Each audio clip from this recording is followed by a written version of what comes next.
It's you, Cass. I finished the anthology of poems you lent me. Here it is. I thought you'd be too preoccupied to find time for reading. Precisely because of these obligations, I felt compelled to read it swiftly. Wouldn't all these preoccupations slow your pace? On the contrary, knowing that time is limited can push one to overcome their limitations. The weight of these responsibilities seems to have enhanced my reading efficiency. I understand completely. During my time at the Grove, the closer exams drew, the more efficient I became at tackling everyday mundane tasks. Anything but my actual studies. Precisely. As I remember, you and Phainon were both disciples of the new Sporists. I assume that Anaxa's exams were as unreasonable as the man himself, correct? The courses Professor Anaxa taught were Introduction to Alchemy and History of Mythology. And to be perfectly honest, those two courses were the students' greatest nightmares. The history of mythology, taught by the blasphemous great performer himself. I can imagine their fear. Now that I think about it, students would often rush to the podium during class to challenge him on those blasphemous ideas. May I ask, Lady Aglaea, has your relationship with Professor Anaxa always been like this? He openly dismisses people's faith and questions the very justification of the flame chase journey. Our positions have been destined to be at odds. While you were studying there, I assume you must have heard of his nickname. A Dromus draped in finery? As I see it, this nickname is more of an insult to the Dromas. Despite his insufferable arrogance, I do hold a certain respect for his nature as a scholar. To remain true to his principles, he is unafraid to stand opposed to the world, and that requires considerable resolve. Anaxagoras' life is almost like a satire. As a Chrysos heir, he refuses to heed the prophecy, while he disrespects the gods. The gods have chosen him. He was indeed chosen by Circes. Is something weighing on you, Cass? The golden thread is quivering. I sense there's more to this exchange than idle chatter. With all due respect, I'd like to know what you plan to do with him. In light of his assistance in the battle against the Flame Reaver, I am willing to grant him some time to find a way to remove the core flame. However, if Anaxa decides to make any move that places us in danger, I will not hesitate to take extreme measures. Just as I feared. The Flame Chase journey is the destined path for the Chrysos heirs. Yet he now seems more like an empty shell. Given his strong sense of self-respect, I trust that Anaxagoras will make the right decision. Still, I can't help but hope for another possibility. Perhaps Anaxa will also overcome his limitations, now that he knows time is limited. I understand your stance. Let's continue this discussion another time. But now, let's greet our guest. You're here. Does this mean you're ready to take on Orynyx's trial?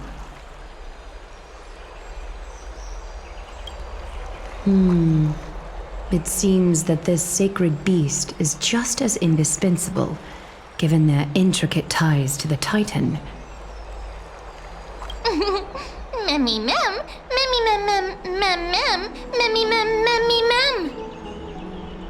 Surrendering the core flame is a Chrysos heir's duty. Your selfless assistance is deeply appreciated. However, I urge you to carefully consider the risks of accepting the trial. Becoming a demigod means forsaking your humanity. You will inherit Orynyx's divinity and bear the time of Amphoreus, all on your own. From that point onward, your fate will be forever intertwined with ours, never to be separated again, until the end of Genesis. It's exceedingly rare to find a capable Chrysos heir. If this path proves unattainable, I am willing to lower my expectations. There are still many priests of Yanissopolis and their descendants in the city. If I'm left with no other option, I'll try to find someone worthy among them.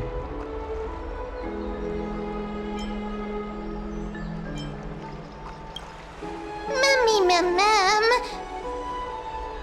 Mem memmy mem. Mem memmy mem mem mem hero. Memmy mem mem. Mem mem mem mem mem mem. Memmy mem mem mem mem mem. Mem mem memmy mem mem. Mem memmy mem mem mem mem mem mem. Mem mem mem. Memmy mem mem mem mem.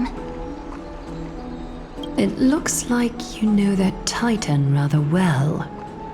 Memmy mem mem. Memmy mem mem mem. Memmy mem mem mem mem. Mem memmy mem mem mem memmy mem mem mem. Memories that exist outside of your own experiences. I can't explain why, but I can vouch for Mem's words. When I was in the abyss, I heard the Titan's groans, full of pain and grievances, yet without any ill will.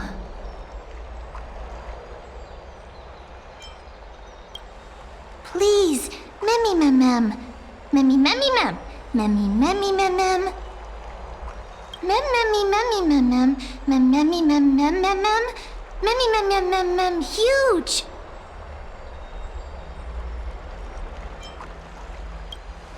Since you've made your decision, go back to the bath chamber and get some rest. Trinem will call for you when the ceremony is ready.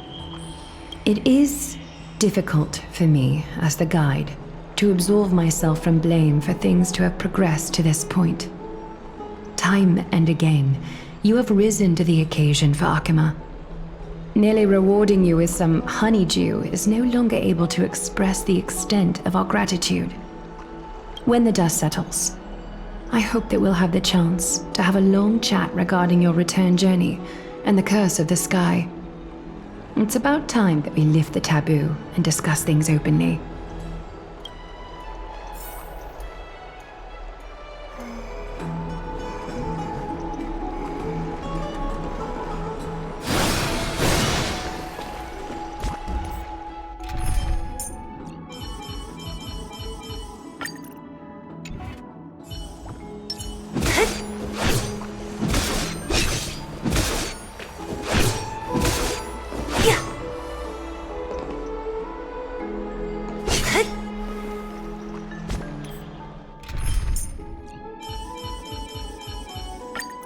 Do not worry.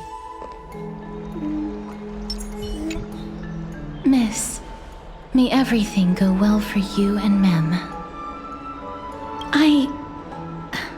It's nothing. I only came to discuss some matters with Lady Aglaea.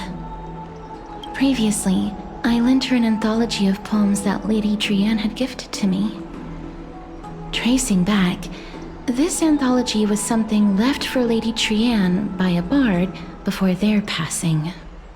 Although personal properties should be cleared out once their owner has passed on, Lady Trianne gave this book to me since she knew how much I like to read. No, it's just an ordinary book. It's definitely not some kind of unique copy. It just contains an allegory. In a faraway land, in a city known as Styxia, a dragon corrupted by the black tide descended one day, swooping upon the city like death itself.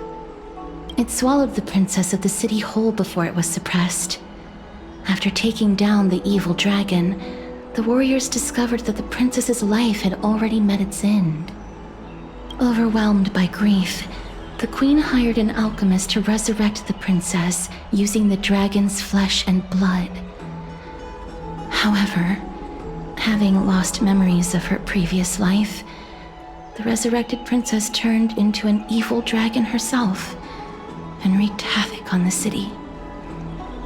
As a result, the prosperous Styxia met its demise.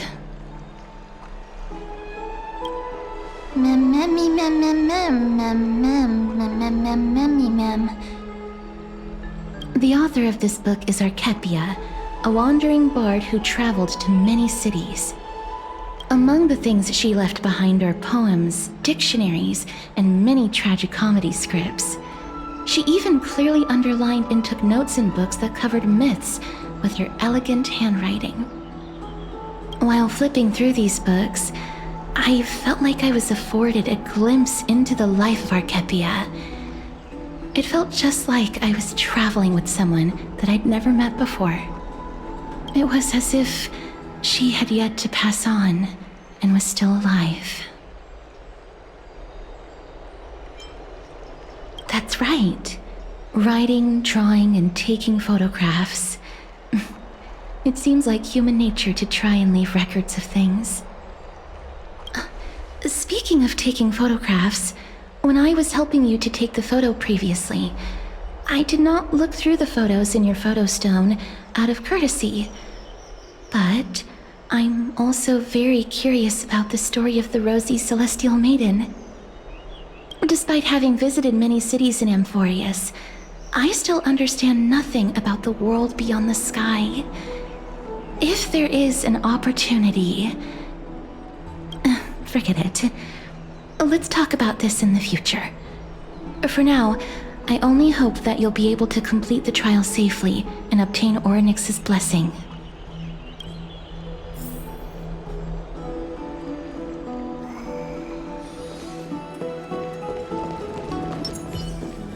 I'd love to go in and take a look.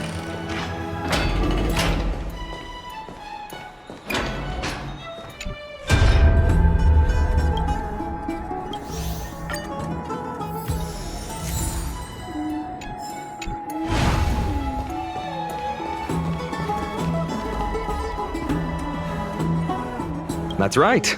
Oh, partner, you're back, just in time. This is something that the both of you should probably know. I wouldn't call it trouble. I just think it will be favorable if the both of you understand the situation in Akima better.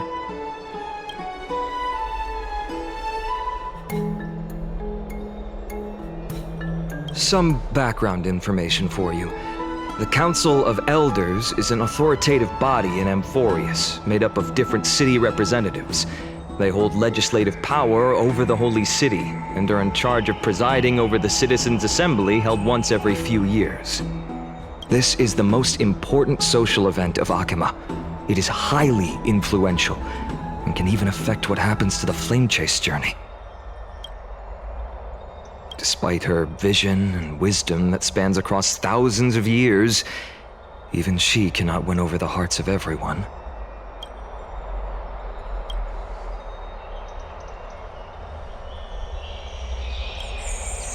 Every 5 to 10 years, the Council of Elders organizes a citizens' assembly at Dawncloud.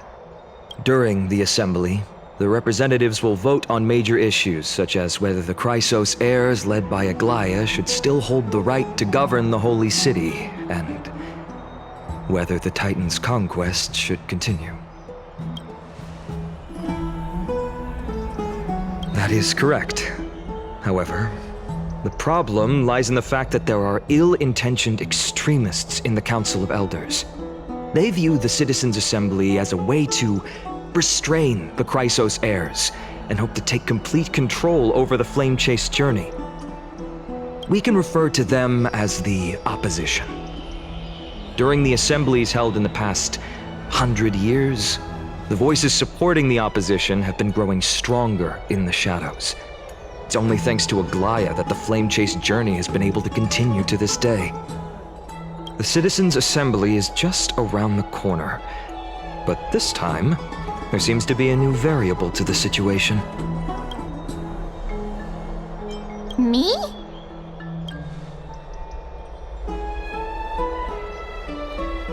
I'm afraid that the Council of Elders might want to take advantage of Professor Anaxa. Aglaea will surely take back Circe's core flame, but with Anaxa's current condition, it's so unique that nobody knows how taking the core flame away from him will affect him. He has always been someone that is only concerned about his own research. I'm certain that he must want to escape from the monitoring of the Golden Thread and protect himself. If the opposition were to offer an olive branch at this time...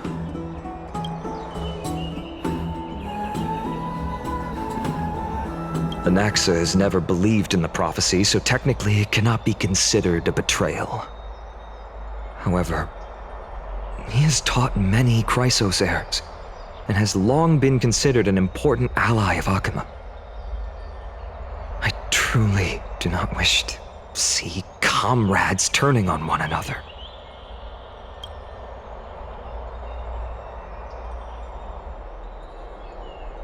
As I believe in his character, I plan to plead with Aglaea and try to buy more time for him.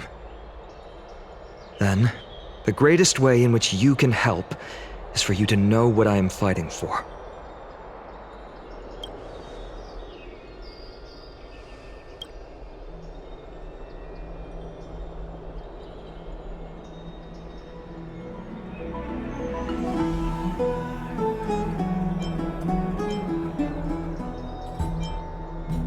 Allow me to apologize for the fact that we always seem to be troubling you.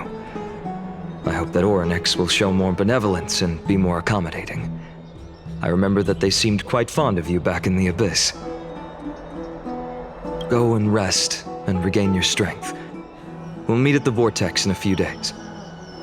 Oh, right. You can read this scroll if you want to find out more about the Council of Elders and the Citizens' Assembly.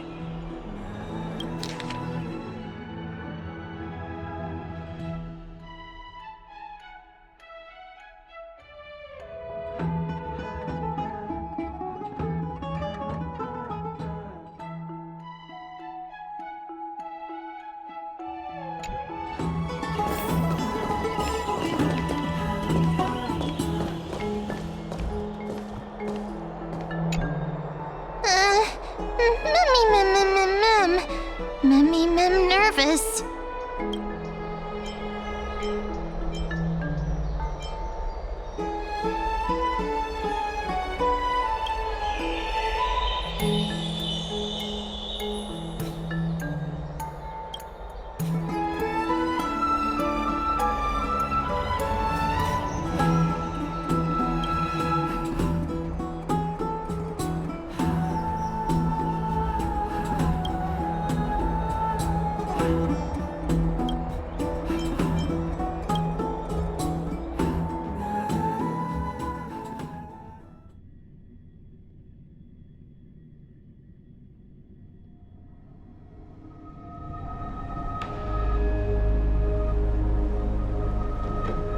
Esteemed one, Orynyx's vacant totem awaits.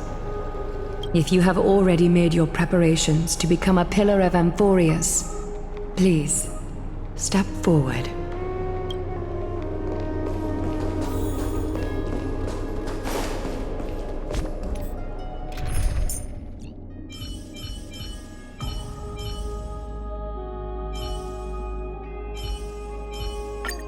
Show me some of that trail.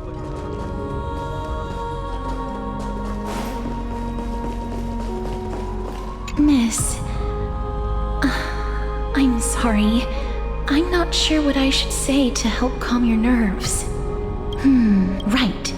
Perhaps something like, as long as you can successfully complete this trial, the rest of the flame chase journey will be smooth sailing? No, that sounds a little strange. Don't worry. It won't take up too much of your time. Don't worry. You'll definitely make it back alive? Oh. Sorry. It seems like I've made the mood even heavier. In any case, may everything go your way. Accepting a Titan's trial is a very peculiar experience. I'm afraid that I'm not able to accurately describe it. You can only go and experience it for yourself. I believe that you'll be able to pull it off. I can still vividly recall when you entered the vortex of Genesis for the first time. At that time, I could never have imagined that a guest from beyond the sky would shoulder the fate of Amphoreus. Don't feel burdened. Just like during the trial of strife, Cyrene and Phainon will be waiting for you outside. If something unforeseen were to occur, they will intervene in the trial and rescue you. May Kefili bless you.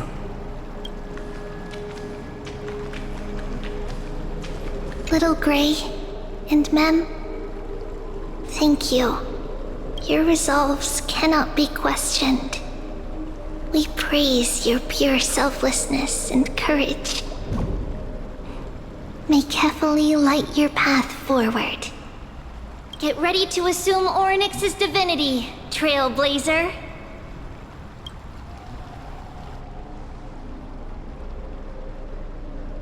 The divine position of Orynyx has already been vacant for some time. We can feel the space of the trial closing.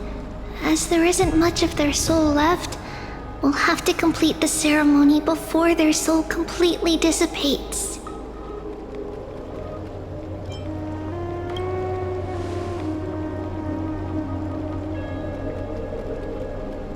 The 8th core flame coveted by the miracle that once belonged to the great Veil of Evernight, Orynyx. It shall now be returned by the 2 elected heroes of the Chrysosairs, a traveler who is upright and courageous, and a sacred beast that invokes miracles. Who? Both of you, please, come forward.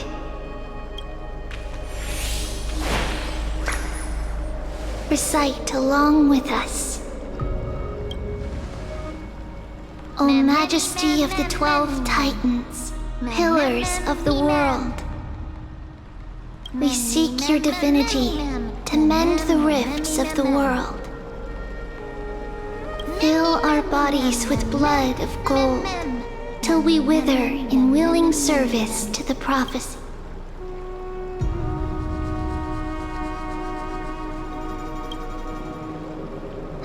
These are just words meant to make the prayer seem more solemn. Please, focus.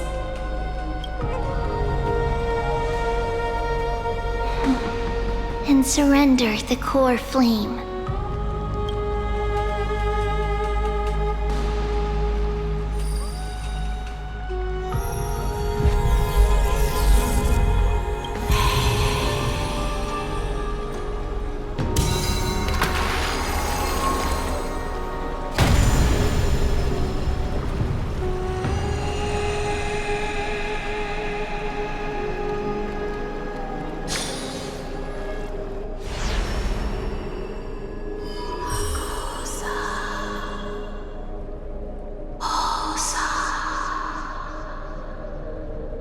Orynyx. Their soul has been waiting for a long time. Perhaps they're also quietly waiting for the arrival of their successor.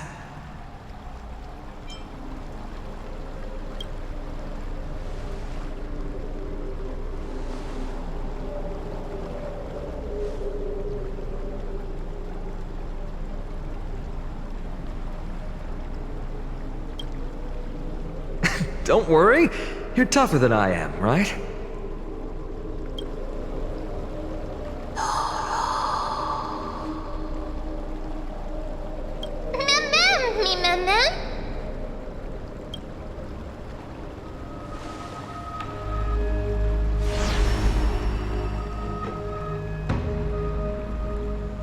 Traveler from beyond the sky, let us pray that the Titan acknowledges your worthiness. Although she loves cracking jokes at inopportune times, her determination is as strong as the Chrysosairs. She will definitely succeed. while she's away, I would like to have a chat with you, Aglaea.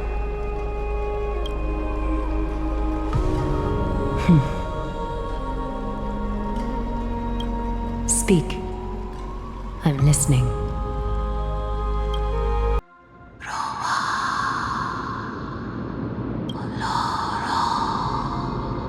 Slap, slap! Wake up!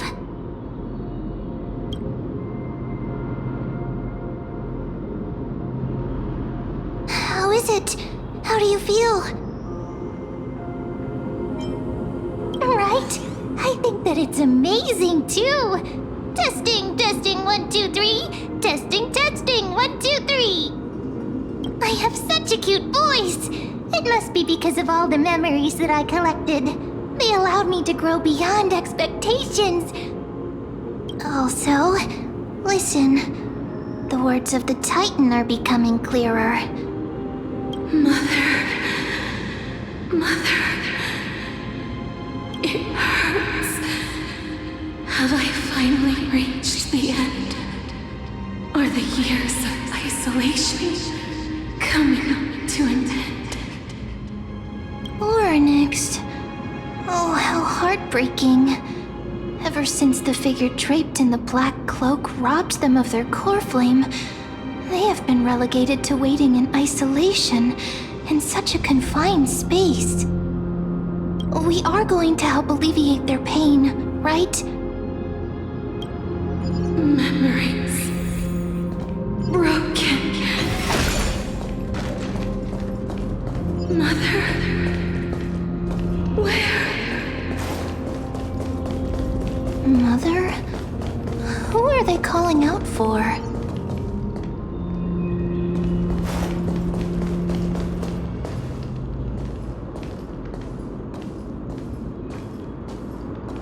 You. It's you. I remember you. Skyfather has gazed upon you. Mother is calling for you.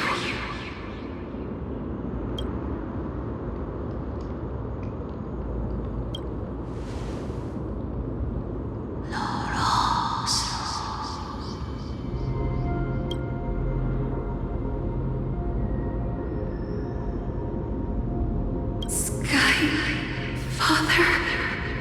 has chosen you.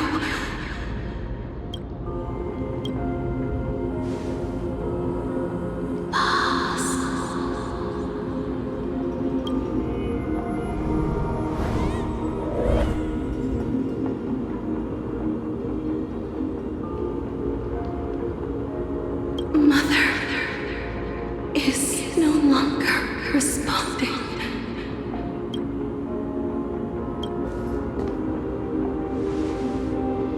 Something important. An important matter. Oryx, listen to me. Aren't you tired? Throughout the long years, you have always been protecting the fate of Amphoreus. Each time people draw strength from within their memories, every single ripple falls onto your shoulders. There's no need for you to bear this any longer, Oryx. From today onwards, someone else will bear time on your behalf. This is why we have come. Freedom. Freedom. I want freedom. Oh, poor child. Everything will be fine. Let us help you. You can have a good rest now.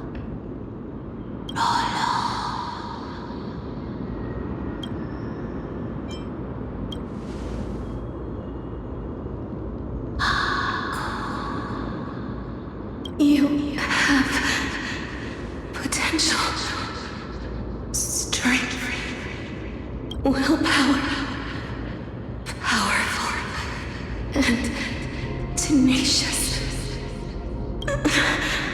But you lack something. Just one thing. Lacking something? What is it?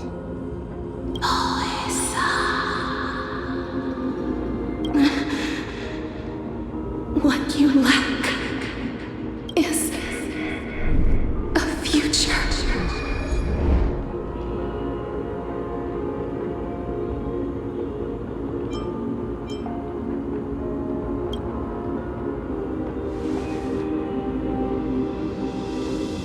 Future? Traveler from the sky, you should have dissipated already. The gaze from Skyfather stabilized your form.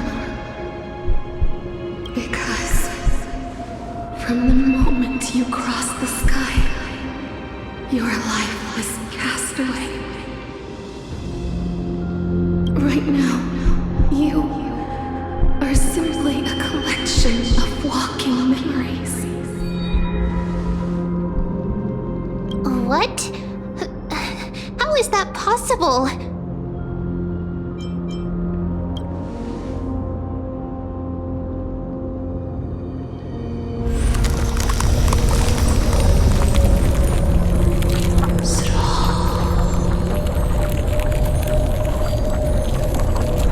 The space is collapsing. Someone must inherit the authority of time. If the pillar is lost, the laws of time will collapse. Amphoreus will succumb to eternal disorder.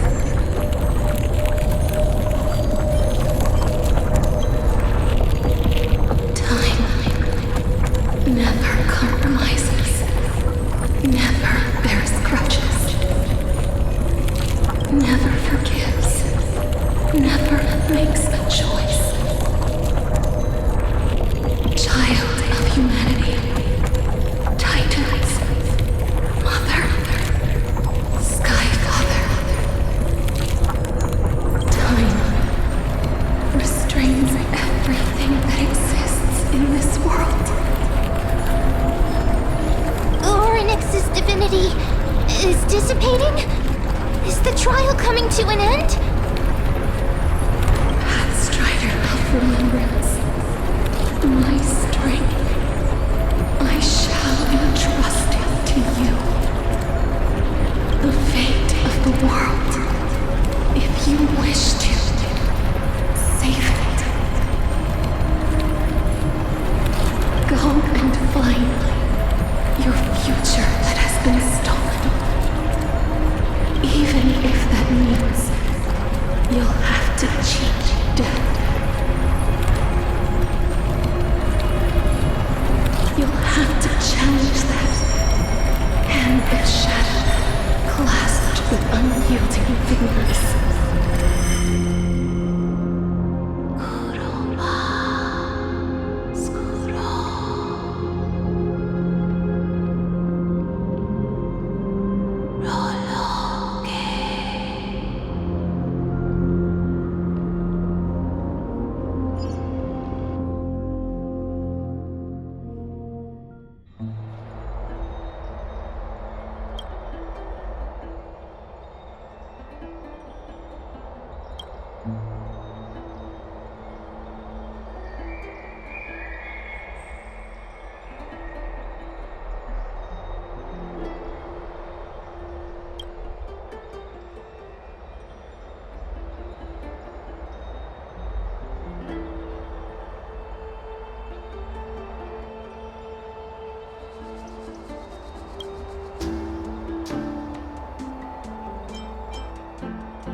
Are you alright?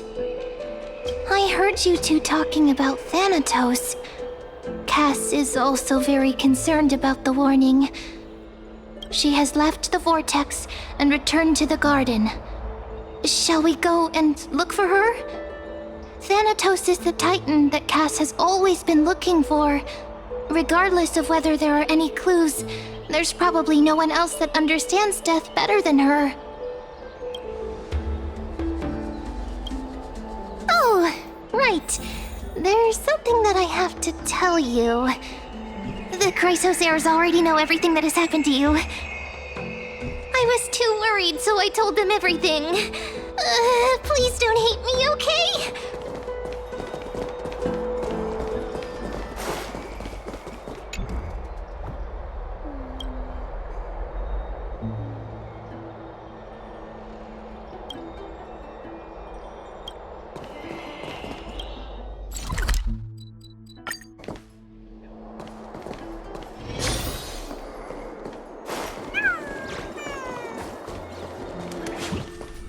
Miss, I'm right here.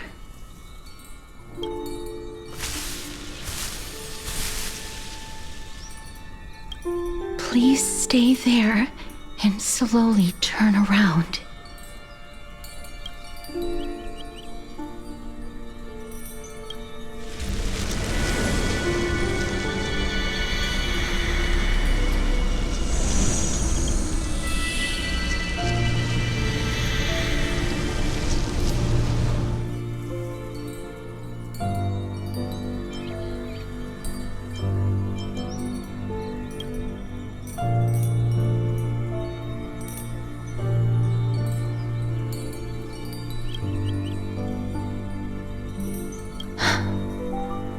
Please pardon me.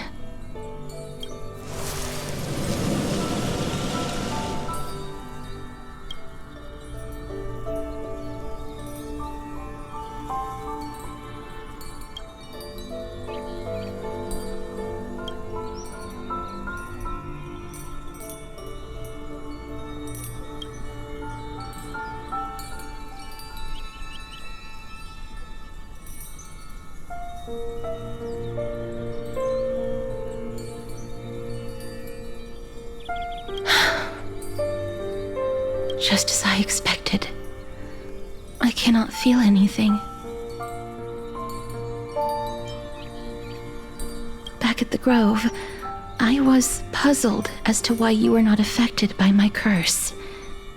I thought that it might have been the special ability of a traveler from beyond the sky. Never did I expect that this would be the true reason. I'm sorry. I should have noticed that something was amiss earlier. Miss, if my abrupt behavior just now offended you, I hope that you can forgive me. I'm just thinking, if your soul has really left your body, as a mortician, I might be able to trace where it has gone to.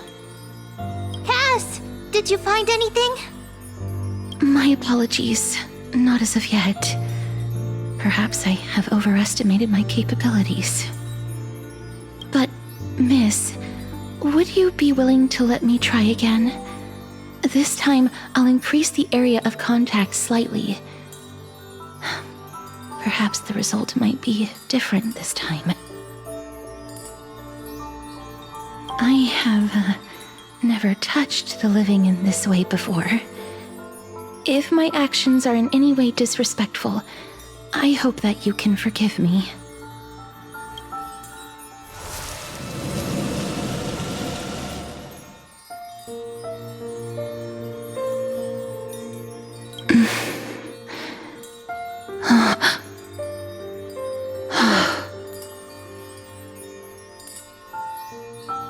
I seem to have caught a glimpse of something. Your soul is currently roaming someplace and cannot find a way to escape. But perhaps it might not be a bad thing. If your soul is still wandering around, it means that we still have time. We have a chance to find it before the fingers of Thanatos sweep everything away. Clues. Just a few more. I need more guidance. The connection has been severed. With my strength, I'm not able to trace it. It was me. I was a little too hasty. Don't worry, miss. Although we currently have no leads, I will do my best to search for the whereabouts of Thanatos, bring back their core flame, and personally return to you the life that you have lost too soon. I know that I'm lacking in confidence, but I hope that you can keep this promise of mine in mind. Before I manage to deliver on this promise, please do your best to hang on. Amphoreus needs you. Lady Aglaea and Lord Phainon are currently discussing some matters in the paths. They're worried about you too. If possible, please go there and let them know that you're well. Although, I don't actually know whether your current situation can be described as well. Also, please accept this Styxian fable. Reading can help one to focus and relax. I hope that reading this can help tide you through this difficult period. These are disappearing. Lady Aglaea and Lord Phainon are currently discussing some matters.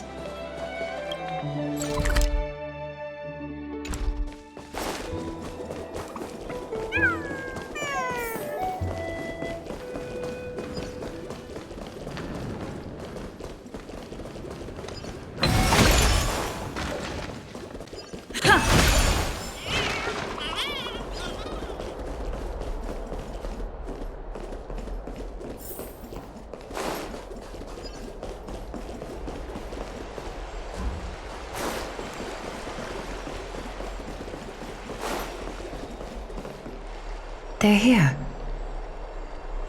That partner! Hyacine said you definitely wake up. How do you feel?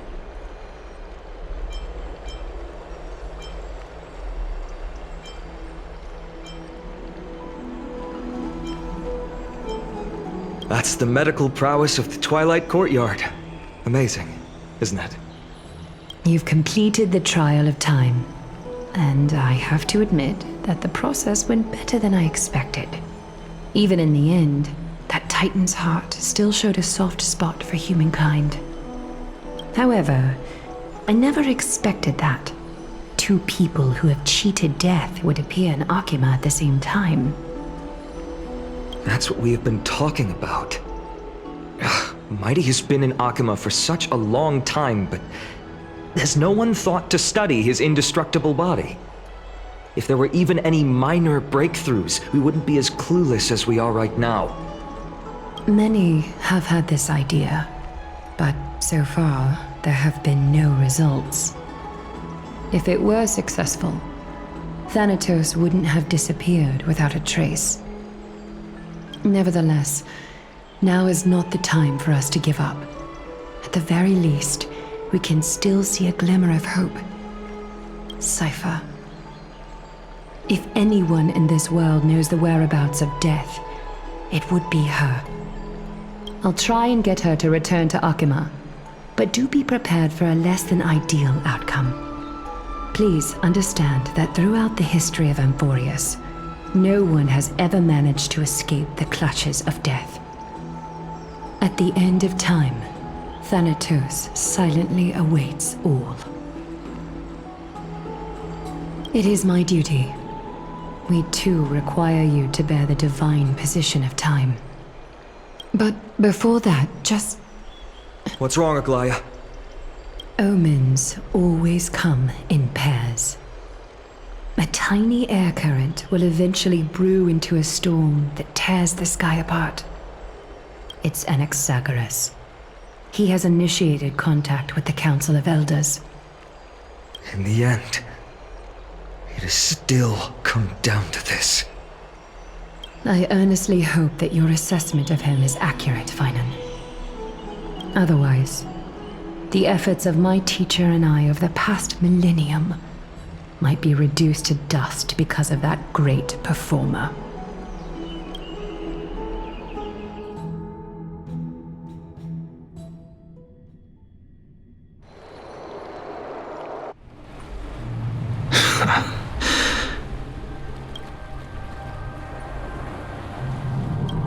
I'm back here again.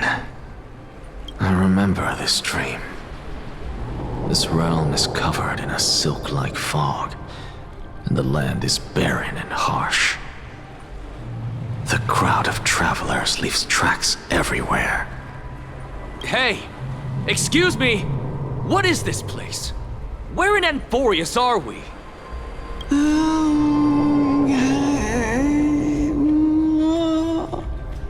The mutters of the traveler are in a language I'm unable to comprehend. Or perhaps they're just distracted and ignored my question. Tell me, which Titan reigns over this land? And how do I find them?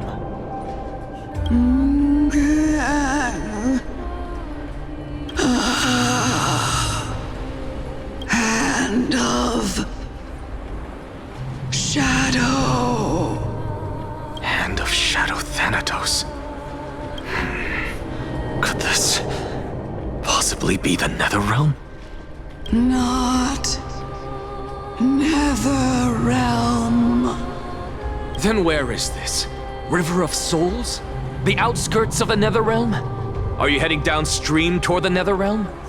The Netherrealm. Nothing but an illusion. Titan rejects you. Me. Listen. What? The traveler lifts their wrinkled fingers and remains silent. I look in the direction they are pointing and listen closely. There. A massive shadow brought the sound of rushing tides. The sound of tides. I can hear it. I hear it deep within the tides, beyond the closed gates of the void world. A voice about to recount something. Child of humanity, is it death's embrace you yearn for with such urgency? Oh, you have awoken. Welcome back to the mortal realm. Your consciousness is dissipating much faster than I expected. Ultimately, it seems like the Titan's core flame is incompatible with a mortal body. How much longer can my consciousness remain in the mortal realm? In my estimation, at best, you'll see 15 more entry hours. 15 days and nights. What is it? Are you finally starting to become attached to the mortal world now? On the contrary, 15 days feels a little too long for solving a singular problem. Stop giggling. It's time for us to go. The messenger from the Council of Elders is almost here. Let me ask you one more question. Are you really planning to betray Aglaea's will? What betrayal is there to speak of when I was never loyal to her to begin with? What about that white-haired student of yours? Acting so recklessly, do you not care about what might happen to him? There will be a price to pay for blind faith. This is also a lesson for Phainon. You truly are a strict teacher. Of course. This is how I've always been.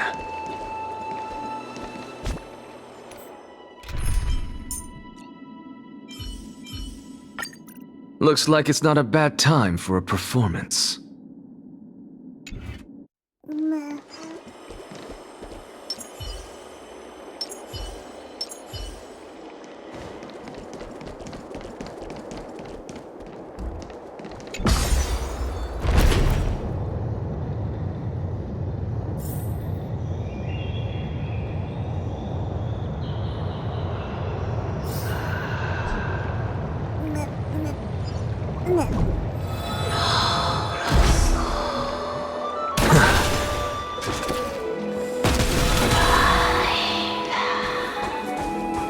Sorry to keep you waiting, Lord Anaxa.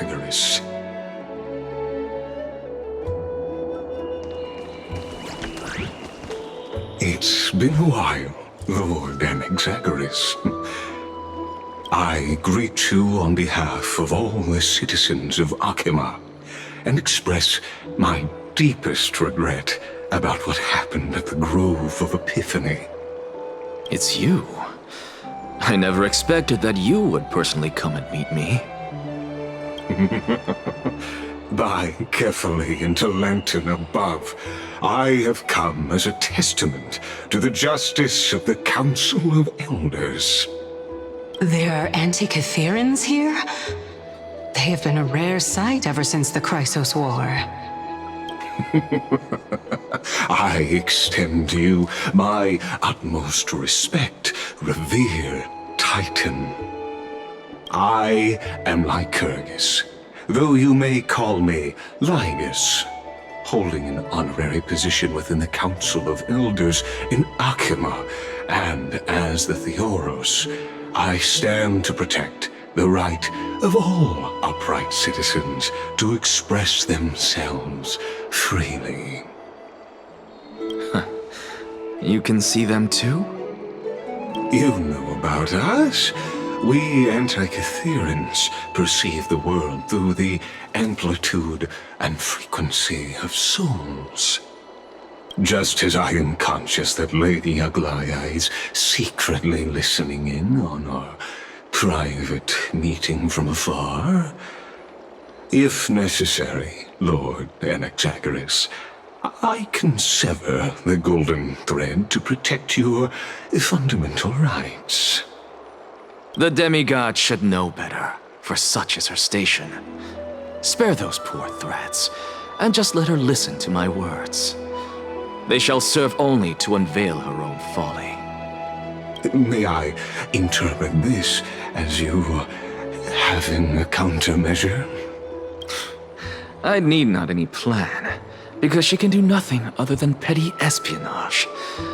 As the Citizens' Assembly approaches, and with Orynyx's fall, any attempt to capture the core flame within me will only usher chaos and calamity. A truth she undoubtedly comprehends. While I, Anaxagoras, serving as the Grove's special envoy to Akima's Citizens' Assembly, have long known the extent of your abilities. Let's forego the formality of asserting authority, Lord Lygus.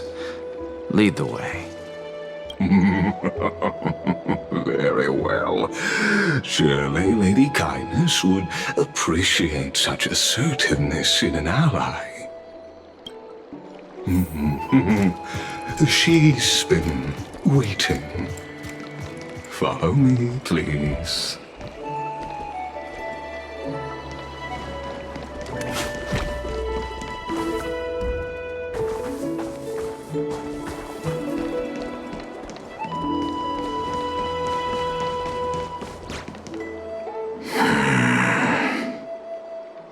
Is there something on your mind, Lord Anaxagoras? Nothing, really. It's just a question that I contemplate every time before I ascend to Dawncloud. For the Titans, does the falling equate to death? Ah, a pondering truly deep. Time is on our side. Do you mind sharing your reflections with me? While all living beings must ultimately face their demise, Kefali has yet to meet theirs. Their journey continues unhurriedly, along this long path. Are you suggesting that Kefali may not have truly passed? Yes. For dying implies an ongoing process, an action, whereas death signifies a static state, a definitive termination. In contrast to mortals, Titans exist on a grander scale of space and time, thus elongating their passage into death. The notion of their fall is but a misinterpretation born of mortal ignorance. Ah, an intriguing concept, albeit challenging to substantiate. After all, Kefali has maintained a profound silence ever since the era Arasa, while scholars and priests alike have conveyed the message of the gods' imminent fall. Perhaps the gods, in their arrogance, deemed it beneath them to reveal their perspectives to mortals. Could you elaborate on your statement? Circes, the kin of the Sky Father as recounted in myths, now resides within my brain. Were I to inquire, Kefali would have no cause to refuse. Oh.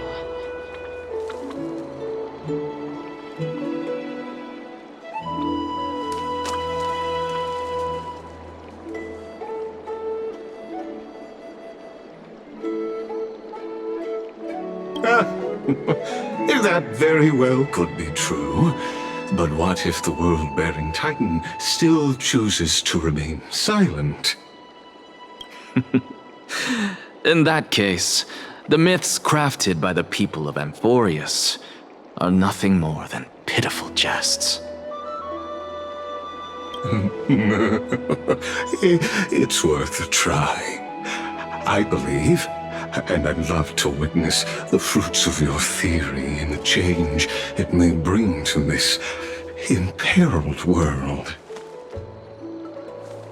Because I completely concur with you on this aspect. If the Titan has indeed met their end, any response from them would be impossible.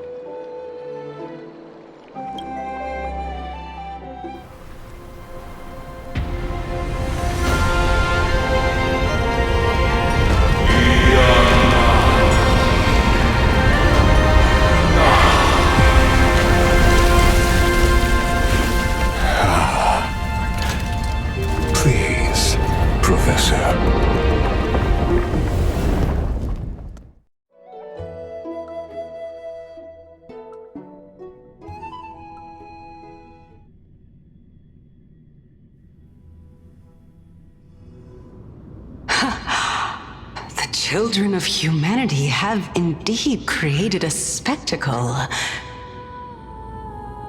Welcome to Dawn Cloud.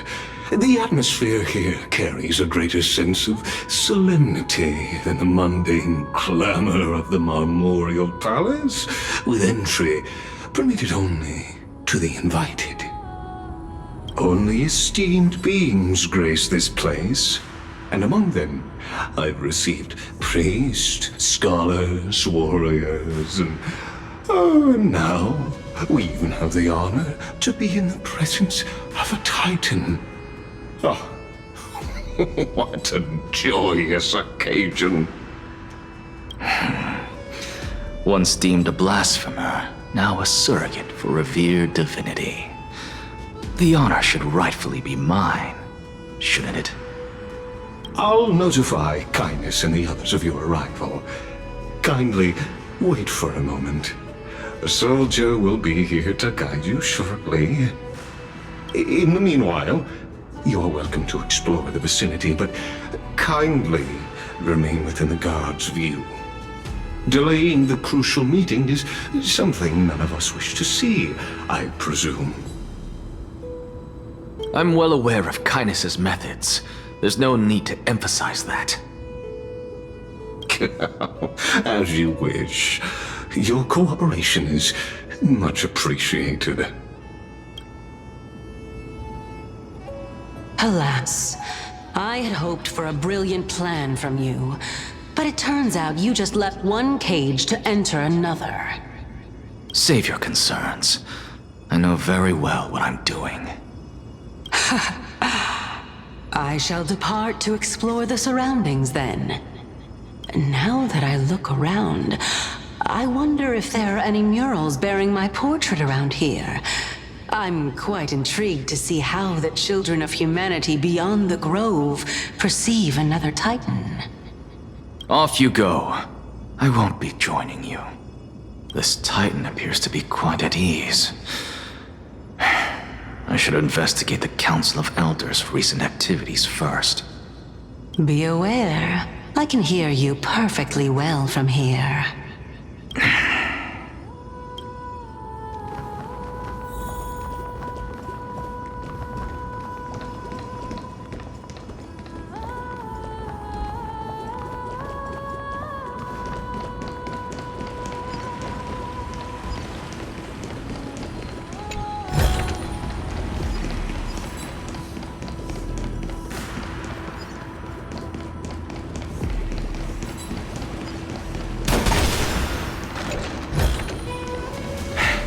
I suppose I can just ignore this.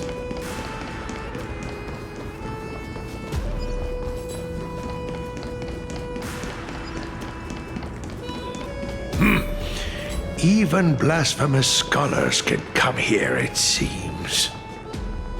Looks like my presence here is quite unwelcome.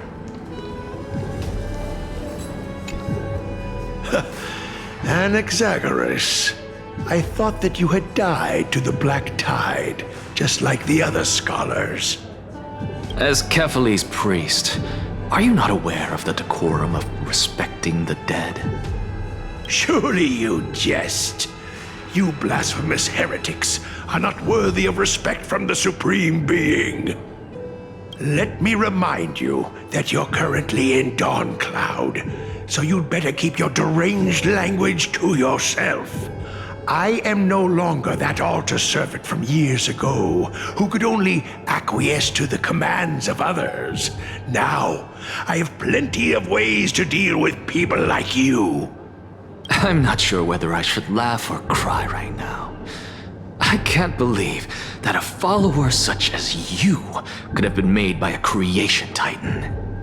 As I see it, a dead titan can't provide you with this level of confidence, right? Then who is it exactly? Could it be kindness? You. Seeing how fond of you Elder Kindness is, I shall let that slide for now. Leave immediately, and don't impede us from receiving the Supreme Being's blessings. Seeing as we were able to hear of this matter from the mouths of others, it seems that kindness is indeed quite sincere toward us. Perhaps this affair will proceed smoother than I had anticipated. Oh my, what a thrilling confrontation. As expected of one of Kephales's followers. Are you praising or insulting him? Praising him, of course. As a believer of the God of Deliverance, it is only natural that he detests evil. Didn't you hear me? I asked you to leave. Go as far away from here as possible. Don't mutter to yourself like some sort of madman and disturb my meditation.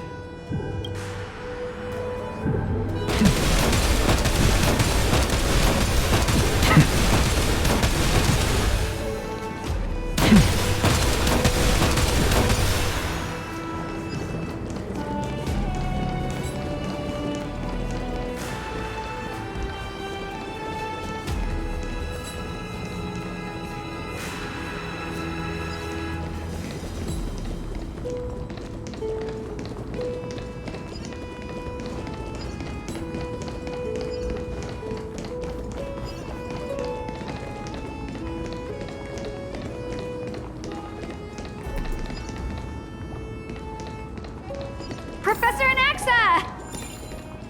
Over here!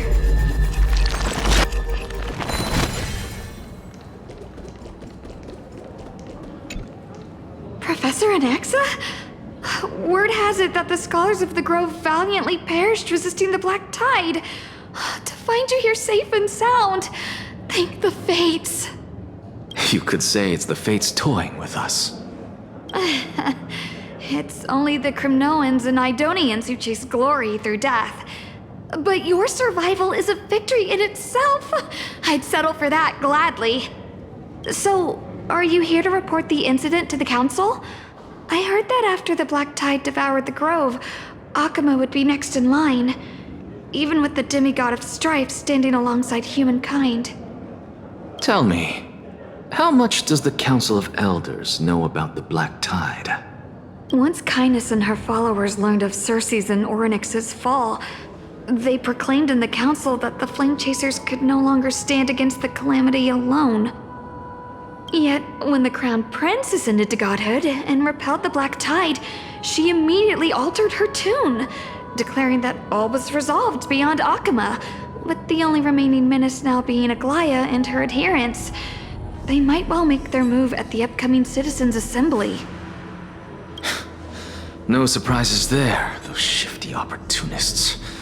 Thank you for your honesty, virtuous student. Being an opportunist could very well be a facet of wisdom. Shouldn't you be searching for murals of yourself? I've had enough of your prattling. I was really curious to see how you would find the middle ground between both factions, so I came to listen in. But it seems as though this Kindness is much more ruthless than Aglaea. If so, why do you want to work with her?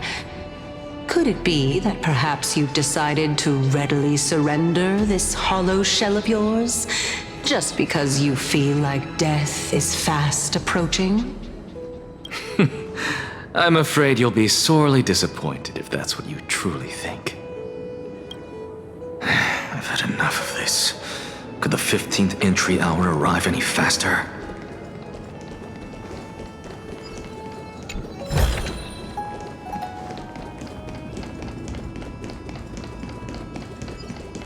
Oh, my. Could it be that the great tree painted in this mural is actually depicting me?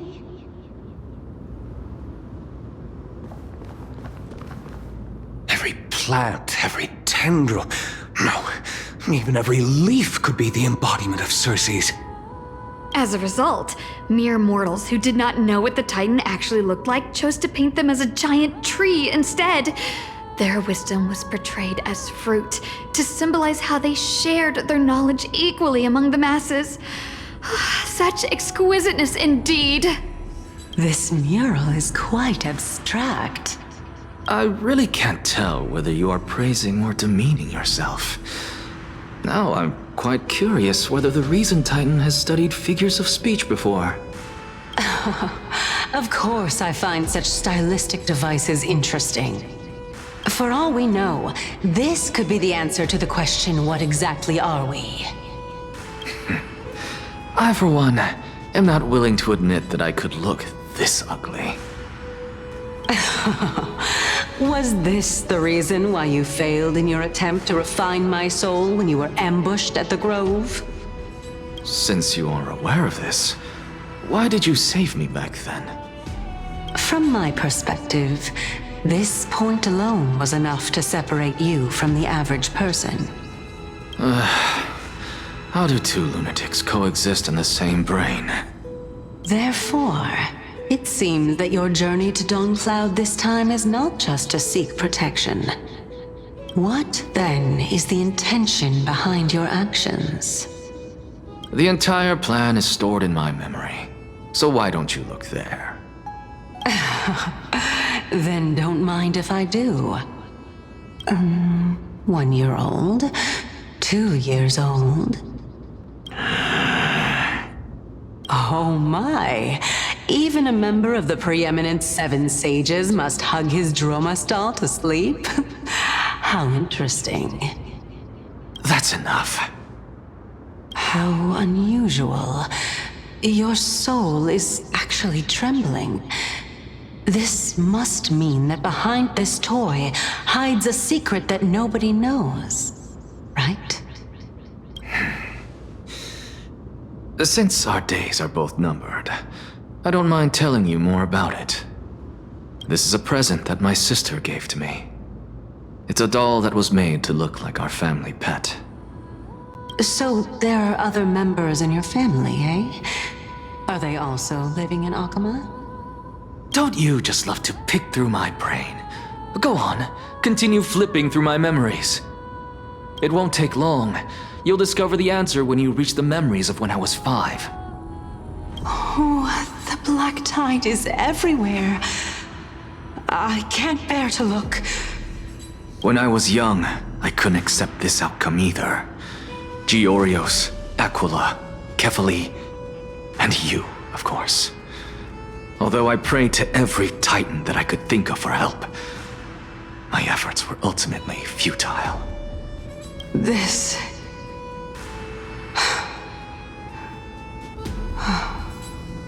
Could this be the inception of your research into alchemy? Indeed it was. Everything started from that verdant courtyard of yours. When I was pursuing my education there, I naturally also came to learn of Thelesis' theory as well. Oh, I remember that person. He was the one to come up with the concept of souls, right? Not only that, he also believed that life, as well as the composition, movement, and transformation of matter, all stem from souls themselves. This is why I thought that, since all living things stemmed from the same origin, why could I not sacrifice myself in order to resurrect my nearest and dearest? Anaxa, you... I did it, teacher! But this is absolute blasphemy. Regardless of how much freedom the Grove provides, such an act could cause you to be burned at the pyre. Your beloved, where is she now? Send her away from the Grove at once, to a place where nobody will ever be able to find her. Otherwise, the both of us will be judged by the Council of the Seven Sages. Calm down, teacher. My sister, she's still not in the mortal realm, even to this day. What do you mean? It was naive of me to think that I could snatch the deceased from Thanatos' grip by merely sacrificing one eye. Equivalent exchange. All I received for that price was but an opportunity to see her for one final time. Nothing more. Oh, let it go, Anaxa. As one of my best students, I cannot watch you go down the wrong path without doing anything to stop it. Never do something taboo ever again. Don't disappoint the deceased, and never harm yourself. If you can do that, this classroom will still be yours, and you'll have a chance to live out your own life. Since I was able to see her one last time, I have no other desires. You're right, teacher. It's time for me to start a new life. I am sincerely glad for you, child. Now then, what topic would you like to study? I wish to continue Thelesis' research. Continue the research into souls, but you know that the Grove has long since understood his philosophy like the back of their hands. Even if you continue digging into this subject, your efforts will likely be futile. No, teacher. After my fleeting glimpse of the deathly fog, I finally understood a single truth. Since ancient days, our understanding of souls is but the tip of the iceberg. I may have lost an eye, but my view of the world has become clearer than ever. I have grasped the truth with my bare hands. Watch as I turn this farcical world upside down. Who would have thought such a secret lay concealed beneath that hefty eye patch of yours? However, this story doesn't seem to be connected to your plan. In fact, I'd say that they aren't related at all. The answer lies within the tale. If even you cannot understand it, perhaps you should relinquish the divinity of reason to me. After all, it'd be a waste for you to hold on to it. My story ends here. Now it's time for you to tell me your secret. After all, this is what equivalent exchange means, correct? As expected, you laid a trap for me to step into. Unfortunately, even if I was willing to talk about my past, I may not know more about it than you do. Oh?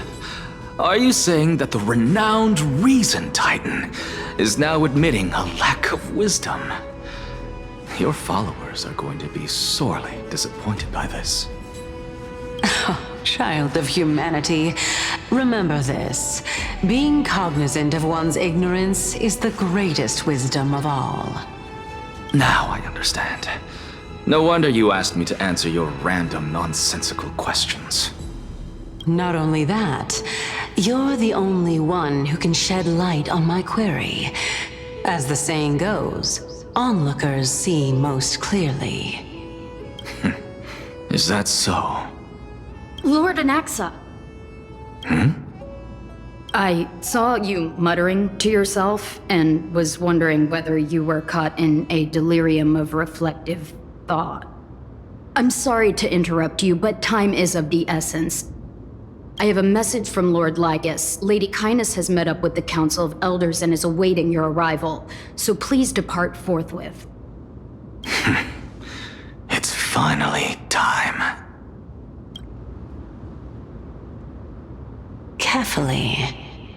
The one who created the world, and the one who bears the world. If you truly have not met your end, how will you answer the challenges of those who defy you?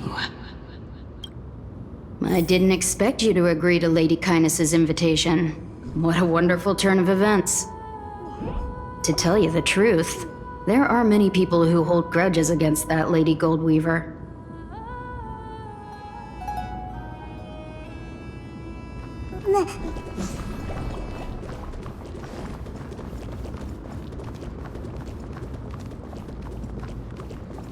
Isn't that the dromas draped in finery? Avoid his gaze. I don't acquaint myself with blasphemers. Don't worry. He's too full of pride to pay us any attention. Your nickname is Dromus as well? You must really like those creatures.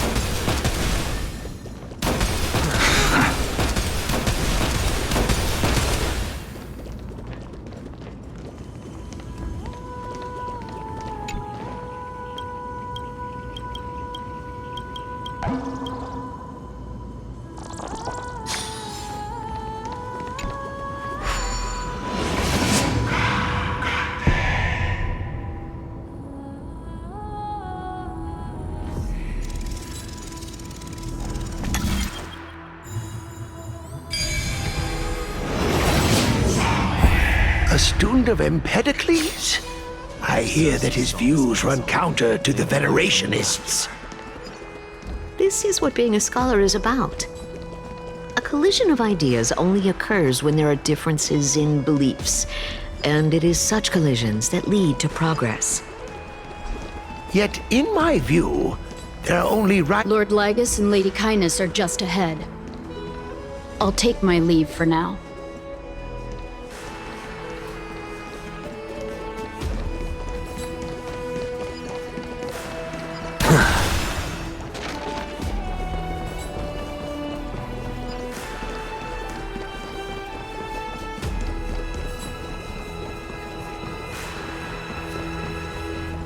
Welcome to the Demigod Council, esteemed guests.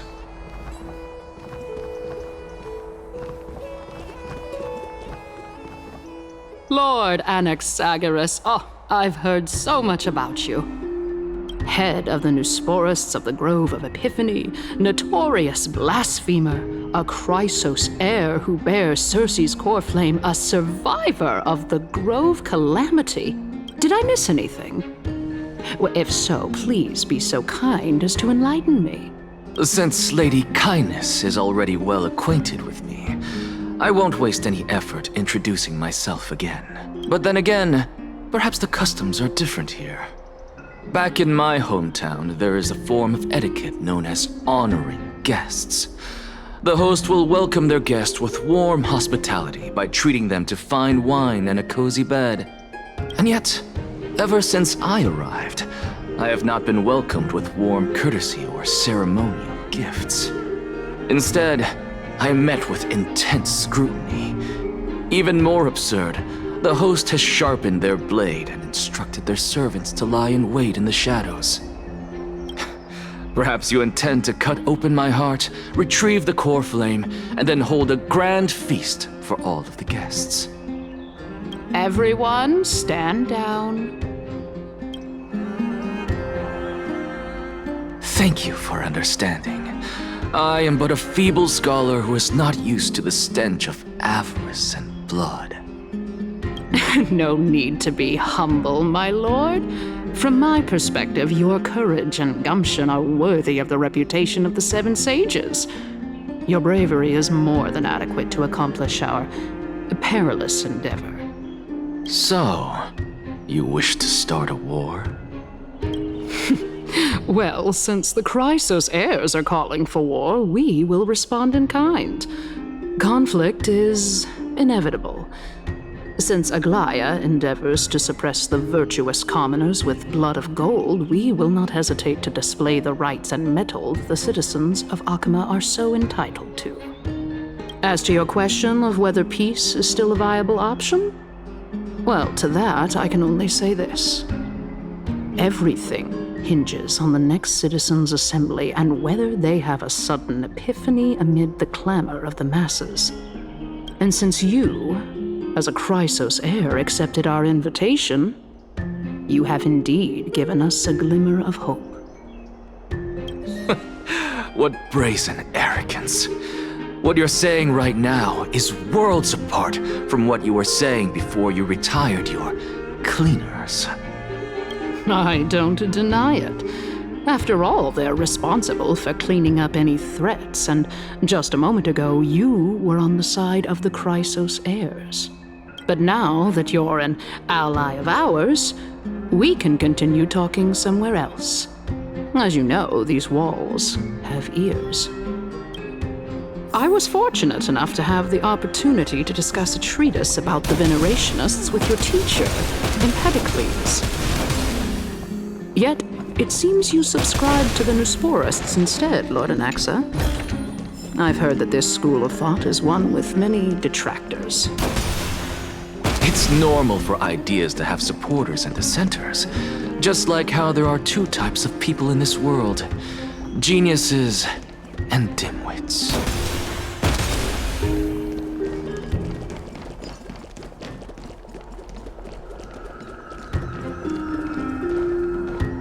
Welcome back to the hub of the Demigod Council, Lord Anaxagoras. Surely you remember that countless eloquent orators have stood in this spot before and emerged victorious by stoking public sentiment with their words. And yet there have also been innumerable blasphemous philosophers who set themselves up for failure because they refused to defend their actions. This tiny stage is the most profound embodiment of Akama in centuries. In 15 days, this site shall also become the most important, as well as the final turning point in Akama's history. May the both of us carry out our duties with honor and lead the masses back toward the Erechrysia, a golden age with no death, strife, or trickery. Oh my, 15 days and nights. That aligns perfectly with the date of your demise. Could such a coincidence truly exist? Using death to prove myself fits my intentions perfectly. What strong conviction you have. As expected of the hero who dared to stand up to the Gold Weaver. As expected, she misunderstands you. That's enough, Lady Kindness. Dispense with the niceties. I only accepted your invitation so that I can serve the commoners alongside the members of the Council of Elders. Don't test my patience with such superfluous formalities. Well, you say that now, but surely you also require my aid as well, so that you can stay alive even when being pursued by the Golden Thread? You worry too much. She won't show her hand too freely, as she still needs to garner support from the masses at the Citizens' Assembly. Even someone like me can tell that only a sliver of her humanity remains. Surely you're not asserting that she will definitely act in a rational manner. As you're no doubt aware, Aglaea covets the core flame that I possess, which makes it the bargaining chip that allows me and the rest of you to negotiate with her. However, in return, I'll need the Council of Elders to support me as much as possible. Naturally, this includes the guards as well. You're well aware how valuable Circe's core flame will be in the era Chrysia that you are desperately pursuing. Talk is cheap, so you'd better act prudently as well. I understand. After all, this battle of wits is just a means for each party to acquire what they need. As long as your request is reasonable, the Council of Elders never shortchanges its allies. Since we're both intent on mutual cooperation, let's not mince words and just speak plainly to each other. Let us decide how much we can secure for ourselves and how much we're willing to sacrifice, like true philosophers, with our words and wisdom. Continuing from the earlier topic, let us discuss our common enemy, Aglaea. She is the second most experienced Chrysos heir across the whole of Akama, who has gradually lost her humanity to the ravages of time and the ablation of the core flame. A formidable opponent indeed. Admittedly, there is ample reason for her to take your life. Yet your previous reasoning is quite sound. As a seasoned political animal, it's unclear whether she will actually cross that irreversible boundary. Moreover, she still needs you alive so that the Titan's trial can be completed. Is there anyone present who can swear by the sacred vow of Kefali and guarantee that you weren't in league with that woman before coming here? Are you just trying to pull the wool over our eyes and aid her in her savagery? I believe you're aware of Castorice the Executioner. Long before I returned to Akama, Aglaea had already dispatched her to monitor me. If I weren't able to reach this place in time, I would have been forced to meet Thanatos first. As compared to a comprehensive plan with uncertain results, if you decide to cut open my chest and remove the core flame, wouldn't that settle her nerves even more? Everything is in place. She just needs the right timing. I understand what you mean. At the very least, the both of us agree that this tyrant who wallows in extravagance and greed is the greatest threat to achieving peace in Akama. The Council of Elders is willing to defend your right to live, just as we defend every oppressed citizen. However, I regret to say that sentiments in favor of the Chrysos heirs and Aglaea are only growing in magnitude. The peace that we are aspiring toward, as well as everything that we hold dear, will be destroyed completely.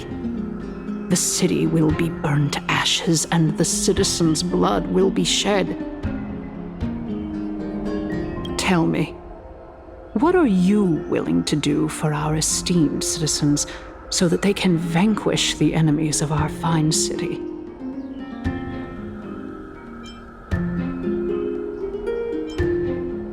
Although the circumstances are rather unfortunate from an objective point of view, it is an undeniable fact that ever since the Grove was attacked, I have become the de facto leader of the Grove.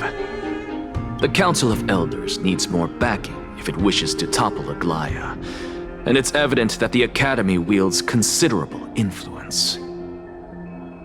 At the very least, I have served as the Grove's special envoy to Akama for a significant amount of time. Of course, this also means that I will hold a crucial vote at the Citizens' Assembly. In the name of Kefali, Akama thanks you for your sincere and valuable thoughts. At this stage, it's clear that you and I understand the benefits to be won from this discussion. Let me put it plainly. The Council of Elders has always been renowned for its fairness, and that fairness is built on a foundation of sincerity. The Council of Elders has vowed to all citizens of Akama that it will always remain loyal to them. As for you, my lord, how will you guarantee that you will be able to live up to such earnestness and will not betray Akama's indomitable citizens when the opportunity presents itself? Just as you now betray Aglaea when it suits you. Surely you jest. My loyalty does not need to be proven. The fact that the Council of Elders is asking for proof of my loyalty is itself akin to a form of betrayal. I am incredibly honored to have witnessed the both of you bury the hatchet in a civilized manner. However, I am afraid that I must interrupt for a brief moment. As the Theoros, I have observed the following. Lady Aglaea, the Goldweaver, is currently on her way to Dawncloud. Oh. Well, I do believe that we might have a slight overabundance of guests today. Feeling dissatisfied, Lady Kindness? Despite the Council of Elders' lofty residence on Dawncloud, it must still tolerate the whims of the Chrysos heirs. So you were holding back just now. Seems like you are better at playing this game than I. In any case, I'm glad that she's arriving here. So tell me, Anaxagoras, now that you're an ally of mine, if Aglaea were to demand that I hand you over, what should I do? You can do as she says. Tell her that the Council of Elders merely wished to chat with me and had no intention of offending her. However, by doing so, the authority of the Council of Elders will be as thin as papyrus that has been soaked in blood. Not only can it be destroyed at the slightest touch, but the Council will also lose possession of a valuable core flame. No, more like 2 core flames. After all, at the next Citizens' Assembly, that young lady who is synonymous with death will also be standing on our side. Oh? How can you be sure of that? Is that of importance to you? All you need to know is that I have a plan. In my opinion, you should be more worried about the impending threat. If Aglaea can seize me in full view of the masses today, she could also dismiss the entire Council of Elders in one fell swoop tomorrow. If that happens, the discussion that we've just had will turn into an utter joke instead. Is this the outcome that you wish to see, Lady Kindness? Fine. I will handle this matter appropriately. But you do best to remember this. Fool the people and karma will be on your tail. I'll overlook it this time, but don't count on there being a next time. Unless, of course, you crave cruel punishment and consider suffering the perfect state to ponder the true nature of souls. Well, what do you know? That happens to be one of my rare talents. We shall see, then.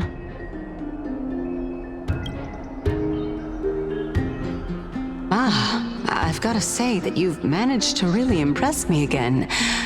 But shouldn't you be going after more? Dying to know what I'm after. I mean, I'm the reason Titan after all. It is in me to ask and seek answers. Easy there. You'll learn the answer soon enough.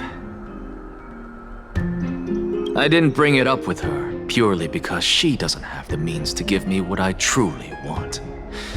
It's as they say, onlookers see most clearly. The true masters of Dawncloud have always been the Theoros, who watches over everything.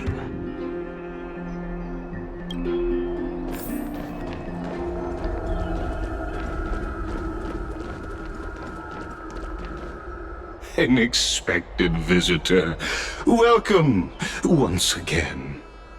You know, you could actually skip all the pointless debate and come straight to me to seek an audience with Kefali. I have no reason to refuse you, do I? You may not, but Kindness has. Whoever gets hold of Kefali's core flame will get to rule over Akama. She's wary of me, so naturally I had to gain her trust. I would say that debate was not at all pointless. Very true. In my view, this individual has gone to great lengths to get close to Kefali. He might very well be plotting something nefarious against the Titan. Are you still willing to let him pass, knowing this? Yes, very much so. All living creations are always free to visit Kefali's transcendent vessel. This comes with being the World-Bearer. How convenient it is to be able to hear what they say. It is truly my honor to speak to a venerated Titan in person. Please, go ahead. Let me join you both on this journey. Oh, a bygone myth tells of an occasion where Kefali once answered their followers' questions on the peak of the Holy Mountain. Their followers have since believed that scaling this Titan cliff is one way of being with the god. Hear that? It's not every day that you get to climb a mountain with Circes. You should sing me a hymn of praise. Titan hymns are beyond me.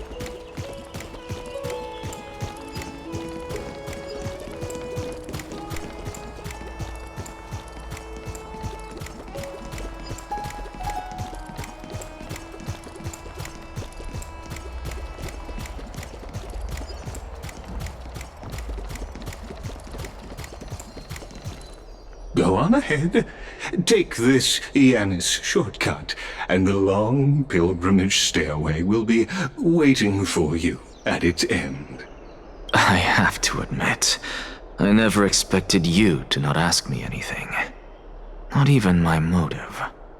Because I know very well what it is you are after. As the saying goes, a gentleman helps others achieve their goals.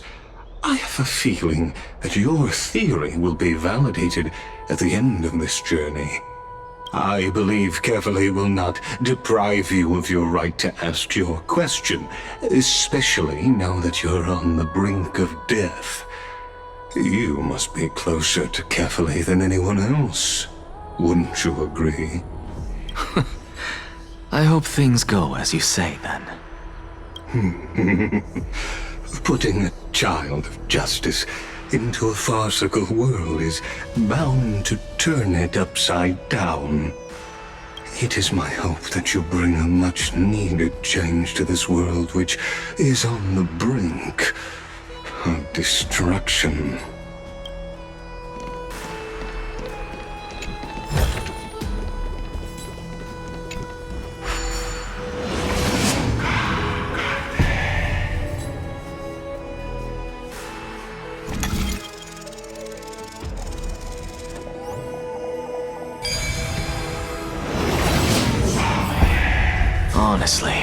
This is my first time going up to Dawn Cloud's peak. What a splendid view. Isn't it about time you recognize the magnificence of us Titans? Well, I don't see how this place is different from those temples in the city.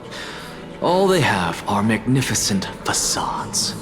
And even though I've come this far, I'm still doubtful about getting useful clues from him. I must be getting ahead of myself to be expecting to hear something nice from you. Oh? Haven't you been in my head for some time now? It's high time you get used to how I feel about things. Alright, we're just a short hike away from Kefali. No time to waste here. So the intellectual debate from earlier was too draining for you, huh? If Amphoreus gets a new lease on life, you should focus on strengthening your body and stop shirking social interactions. Save your concern. The Titan is in sight. Can you make it? Why? Are you going to carry me up if I were to fall now? I know how far I can go, so just hold your tongue and come along. Fine then. I guess I won't say any more. I'll just wait till your soul dissipates completely to gain control over your body. Wait. Is that... Circe's? Hey, look at that. Huh? What should I be looking at? Am I hallucinating? Or do we even get to see souls when we're close to dying?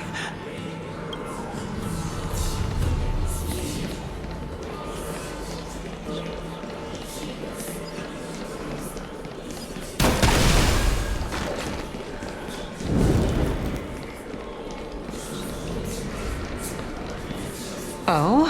Why didn't you bring your favorite spear with you on this trip, Nias? Nias? I know I've heard this name somewhere.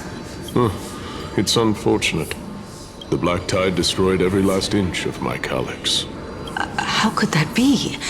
Even a creation of Georios, from their prized ores and molten fire, couldn't escape the fate of destruction?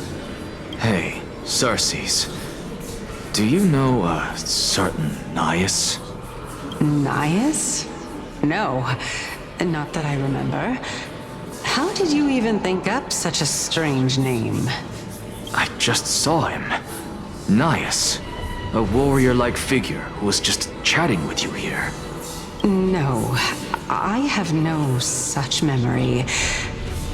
Could you be hallucinating?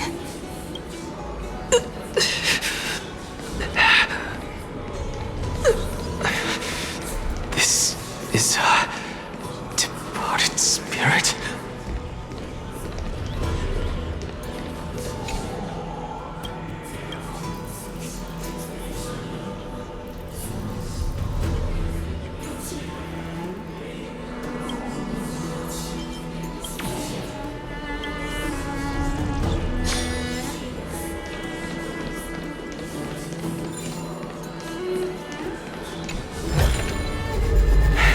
I suppose I can just ignore this.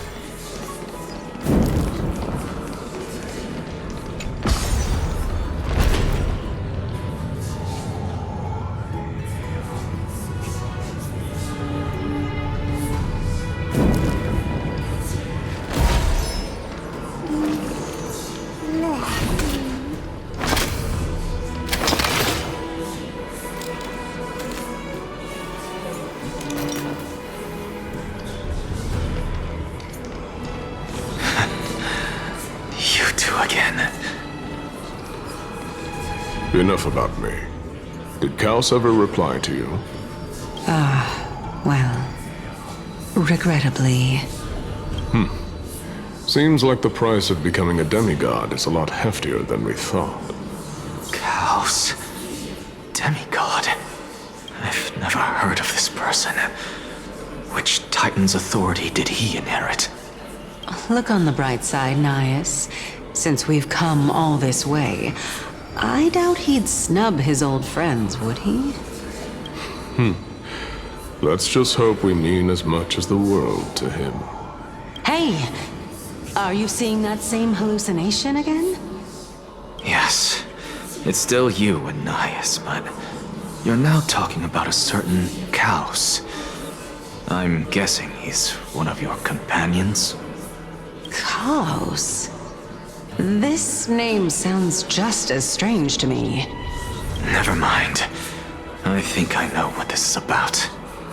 If things are as I thought, then they aren't hallucinations, but the souls of people. What? But if those are the souls of the dead, then what am I? Beats me. For all I know, you're just an illusion I conjured up in my dying moments. Let's just keep going. As long as I take in more sights and hear more stories. Know your limits. Wander too far among the dead, and even I might not be able to save you. I'm fine. If this is indeed as I thought, then this will be very amusing. Go melt it down. So...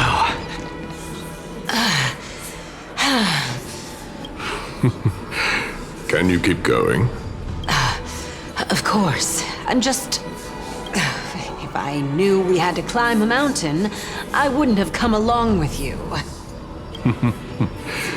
I guess this also counts as one aspect of the world-bearing burden. If Amphoreus does have a next life, you may want to get your body in shape. Keep your sarcasm to yourself. I'm not getting anything of value from them. I would sooner throw myself off this cliff and hit rock bottom than exercise even a little.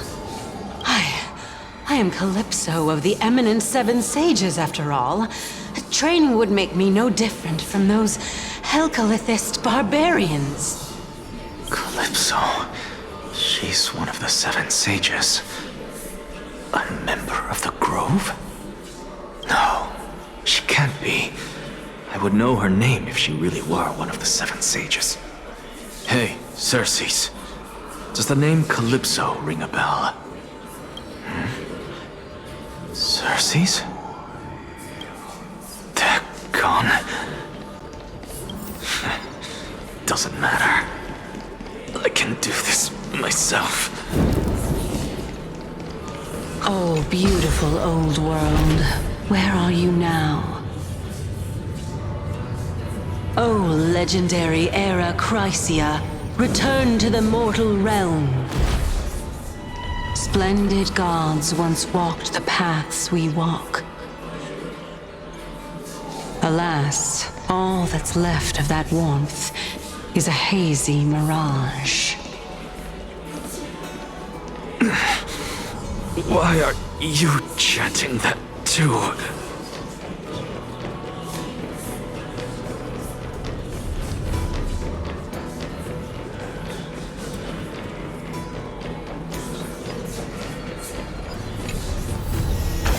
Not too shabby. Useful for alchemy.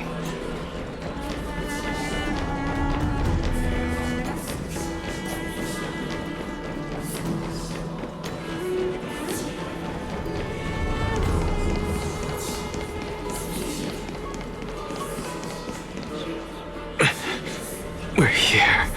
Finally. So, I don't get to ask the Titan my question. But all of you make for a pleasant surprise, nonetheless. Very well then. Let me uncover the truth for myself.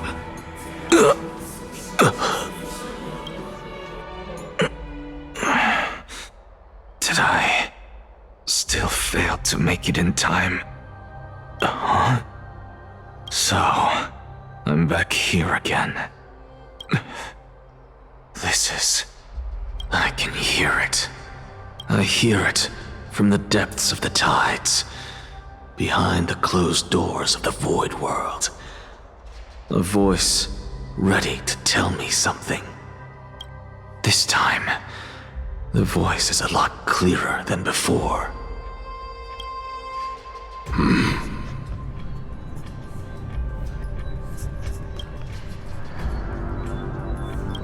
Since we've come this far, let's just wait.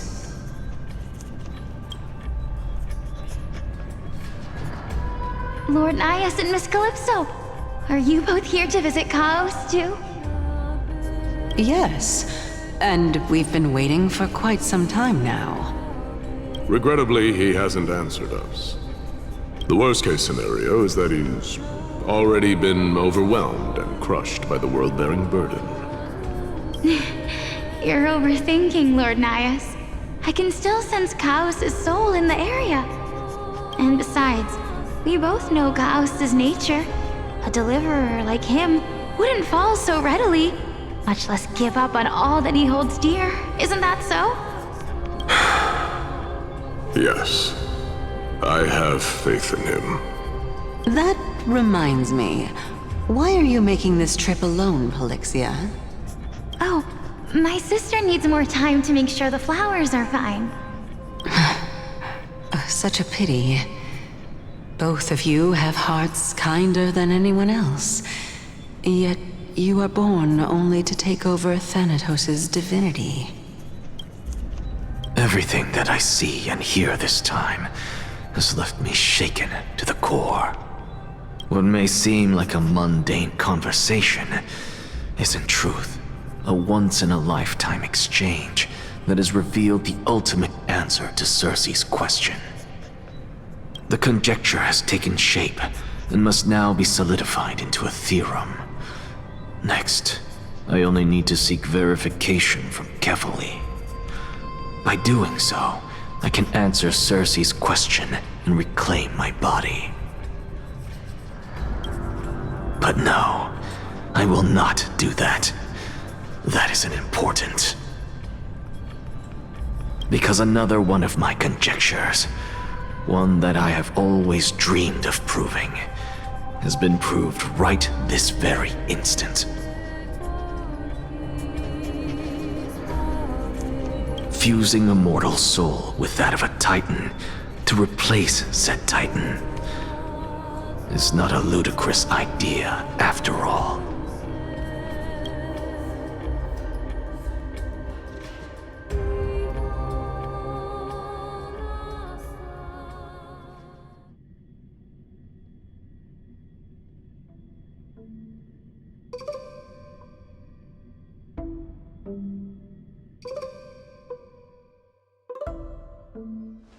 What are you thinking about?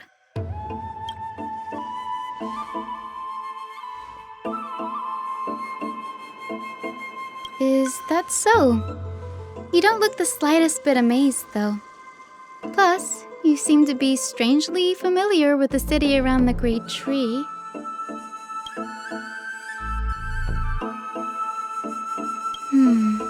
Events of the past, huh? I was also a child when I looked up at Circe's. Their leaves and branches reflected the sparkling stars, and their trunk was like a pillar that supported the sky and ground.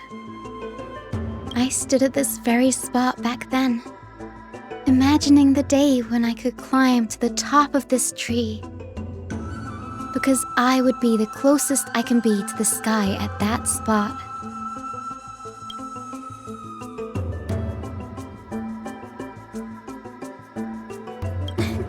Don't read too much into it. I mean, can mortals even hope to reach Aquala's realm? They're a strict and draconian god, nothing like Circe's. Reason is willing to share what is theirs with others, but Sky only expects people to revere them. You get what I'm saying, right, Denny? After all, the Titan that imprisoned you and Aglaea here in Amphoreus is none other than Aquila themselves.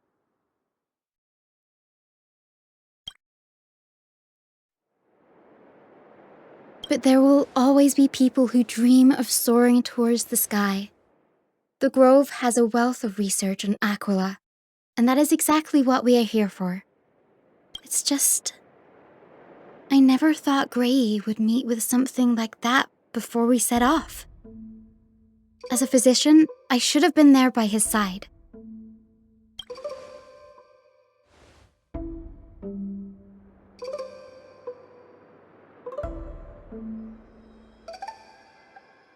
Yeah, there is no rest for the weary, huh? In any case, what we're looking for could be anywhere in this enormous grove. Let's split up to cover more ground. Danny, with your skills, I'm sure those monsters born of the Black Tide will pose no threat to you anyway.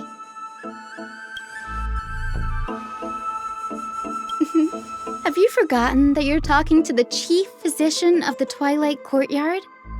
Have more faith in me. I'll be just fine.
Really now? This is way more trouble than I could have asked for. Or you could sit back and watch.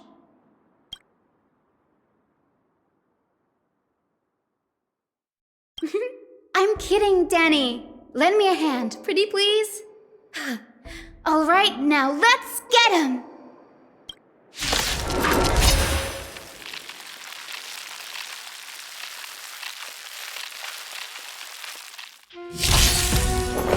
eternal.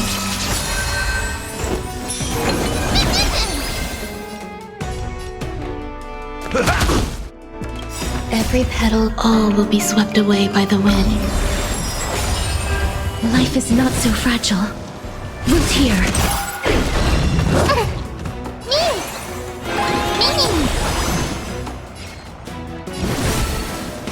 As you wish.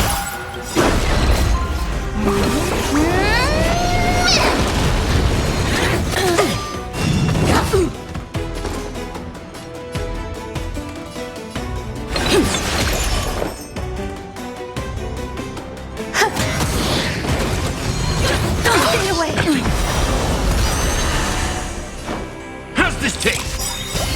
Nice like it, my friends? Indulge yourselves!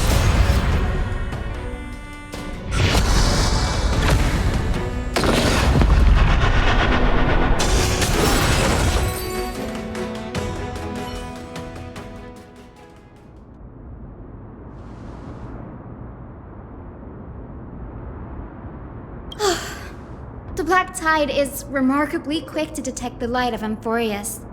So or rather, the blessings of the Sky Priest in me, might have unknowingly called them to me. Anyway, never mind that for now. Here, you might want to have a look at this. I found it around here and thought it might be of interest to you.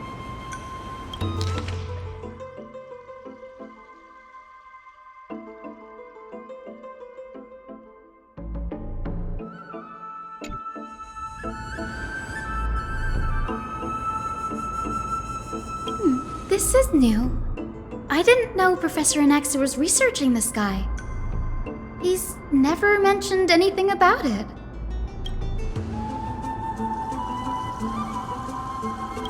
Might is an understatement. Anaxa has never been one to venerate the gods, nor has he ever found it within himself to put any faith in the prophecy. People have come to think of him as a heretic, even in a place as liberal as the Grove. Yet, it is also this very blasphemer that Circe's favors. Fate sure works in mysterious ways.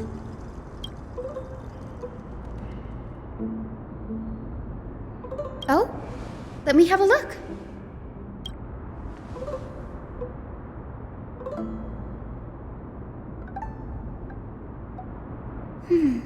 By the looks of them, these scrolls are records of two conversations that took place in the same setting, one after the other.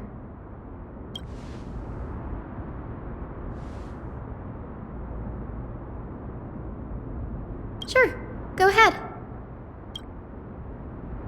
The Grove of Epiphany is home to 7 schools of thought. While all 7 schools are founded on the ideologies of Thalesis, the first scholar, each is unique in its own way. Among them, the Venerationists revere and worship the Titans the most. As the sage of the Venerationists, Euthyphro has always been at loggerheads with Anaxa. If we were to place the 7 sages on the scales of Talanton, Anaxa and Euthyphro would be placed on opposite sides to achieve balance.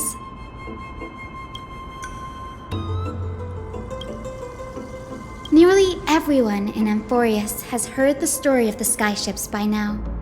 Aquila's stature is loftier than the heavens, and their divine retribution is merciless. That's why it's no use building giant skyfaring ships. Oh, but I do wonder if a supercharged mini Tribbie cannon could slip past their watch.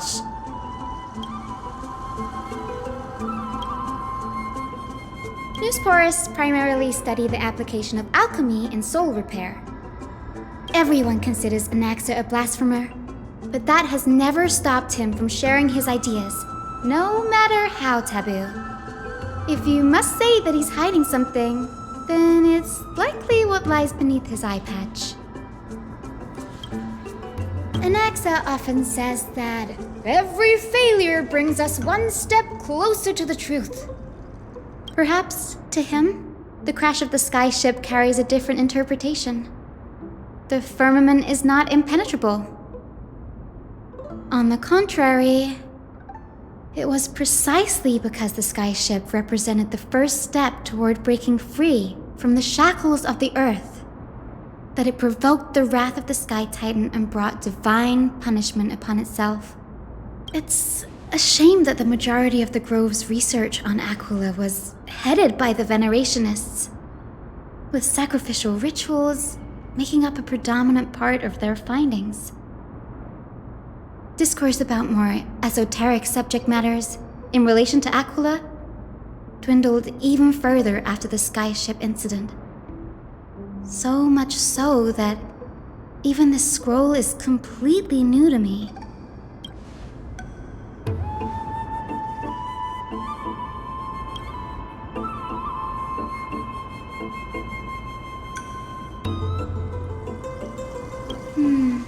That's what I'd like to know.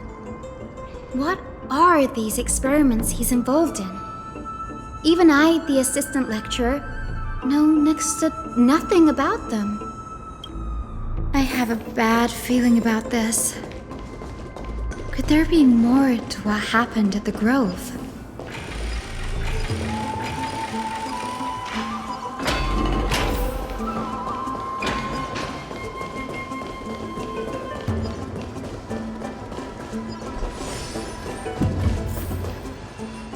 This is the Library of Philia, a place where the Grove stores its collection of tomes. Other than books written by the 7 schools, you can also find philosophical texts, ballads, and religious writings from the Outlands here. Cities that desire to learn from the Grove were apparently expected to contribute knowledge of equal value to what they sought. We've had more than our fair share of hilarious episodes over the years. For instance, it's said that the Erythrocheramists once borrowed a manuscript from a certain author, but ended up returning a copy instead of the original. What's more, the original manuscript was supposedly then hidden here.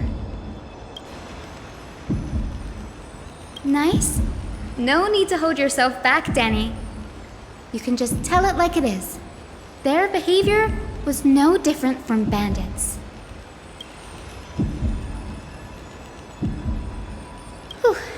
You've got me there. Some said you couldn't even find a dictionary in Castrum Kremnos, so I guess they were spared. There are too many books in the Library of Philia. Flipping through them all will take too long. Why don't we use the Biblioslate to search for the texts we need? We can bring them back to Akama for reading after that.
In here. Whoa. Are these all complaints about him? I can already see what they must have written. Anaxa has no respect for the gods. His very existence undermines order in our society. They're probably all things like that. Why else would they call him the Great Performer? When Anaxa established his school of thought, The first thing he apparently did was read his own work to everyone. Are the Titans truly an accurate reflection of what humans think gods should be? Worlds created by gods are indubitably perfect, but what of Amphoreus? Only foolishness and insensitivity everywhere you turn.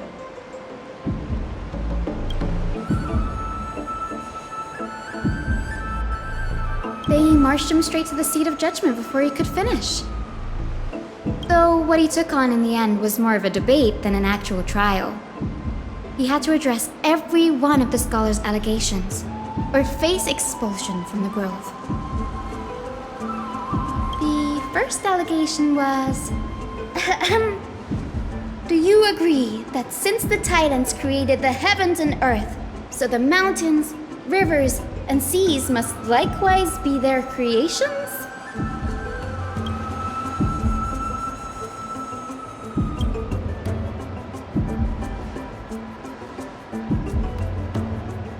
Anaxa would have probably been spared a lot of trouble if he had answered this way. Instead, he quoted past instances of the flame-chase journey and posited that humans have the potential to take over the divinity of Titans. Needless to say, his critics didn't take kindly to his answer, so they followed up with a second allegation. You claim to be studying souls, yet you are, in fact, defiling them and committing acts condemned by the gods. Do you admit it?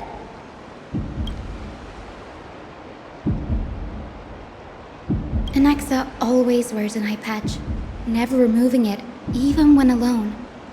Some say he used one of his eyes as an alchemical ingredient. Every being in the world owes their safekeeping to Kifili, and this is even more so for the Chrysos heirs who have divine blood coursing through them.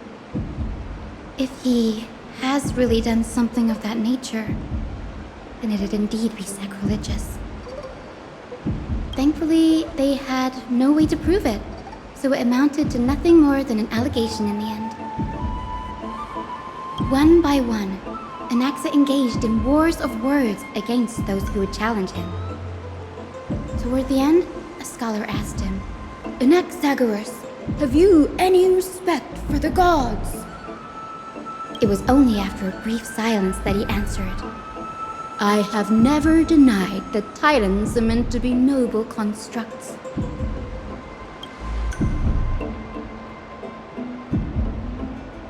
Yes, I'm not sure how that controversy was eventually resolved, but what's for certain at least is that Anaxa was allowed to stay in the Grove where he continued his research, despite being regarded as a heretic.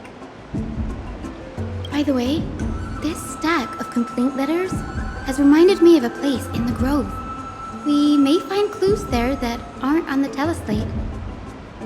I'm talking about Anaxa's alchemy lab, hidden between the cornerstones.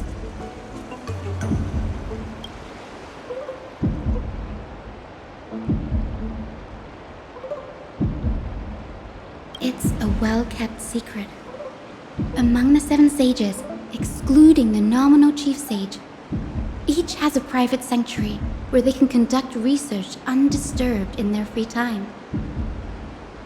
Even the administrators of the Library of Philia are restricted from accessing those places and documenting the sage's research.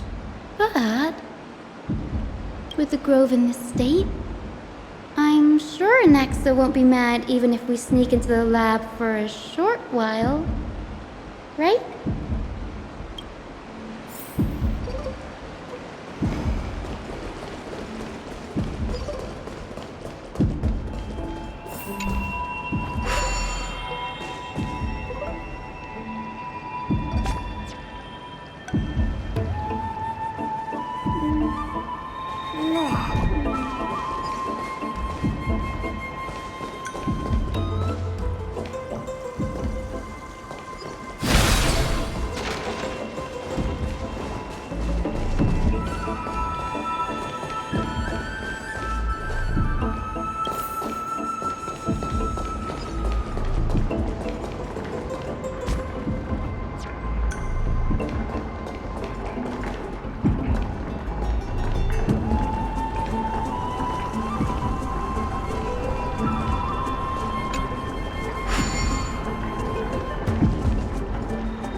This is the place, but where is everything?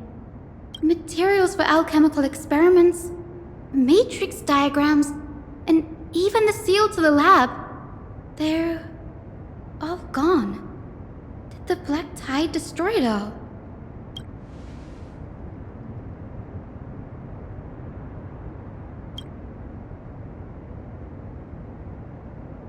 No, not even close. Not only are alchemy experiments high-risk activities, but Professor Anaxa also has a penchant for using bizarre materials. Students often saw him walk in looking right as rain, but come out covered in soot with his hair singed. Naturally, no one dared to come near this place. Huh? That bookshelf over there seems to be the only thing still intact.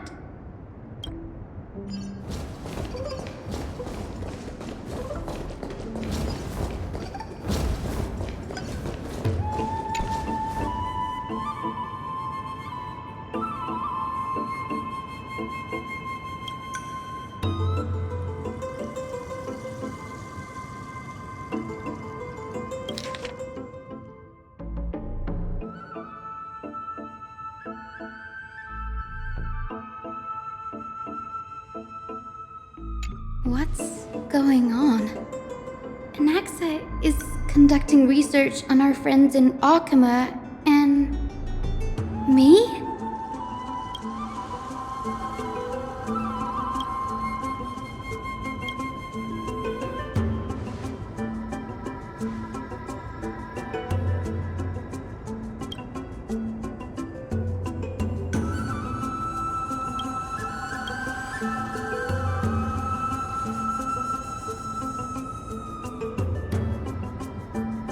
It wouldn't have been so strange if he had focused only on Cassie, given her own curiosity about her origins. Plus, considering that the new sporists have crafted omnipotent medicines capable of curing diseases, it also makes sense that he would conduct research on immortal Chrysos heirs. But now, it seems Anaxa's objective was never to create medicine, but to identify the origin of the golden blood and figure out its inner workings.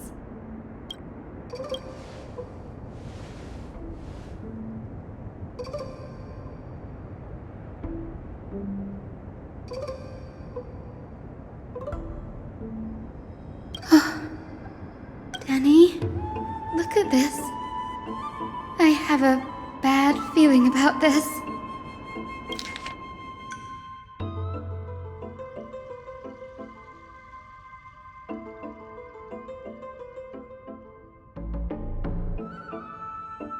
My biggest fear. It's come true. After going through his notes, I think I can piece it all together now. Anaxa was carrying out experiments on soul transmutation. Yes, this is what he was secretly conducting research on. Something he had to keep hidden from others. Compared to his public speeches, this is the real blasphemy. Oh, I just thought of something. Do you remember when the Black Tide was approaching? The Grove had planned to send Circe's core flame to a safe place. But an accident happened along the way, and Anaxa lost his life in the process?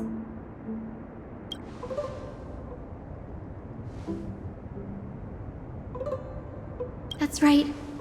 But what if Professor Anaxa's fusion with the core flame of reason wasn't an accident? Put yourself in his shoes. Knowing that the Black Tide was closing in and your time was running out, what would you have done?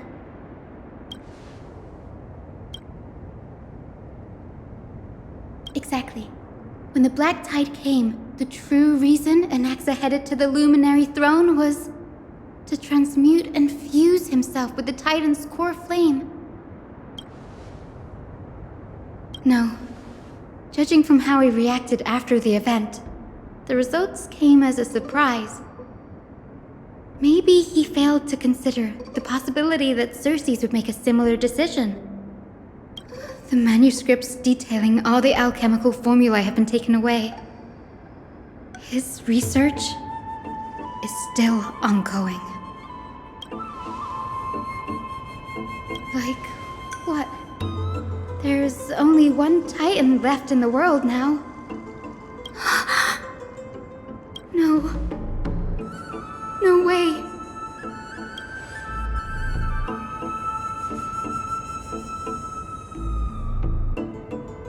He's after Kefali. Sir, this sky above us, it's not real, is it? Of course not. This is just an image from a projection device used for educational purposes. A simple trick.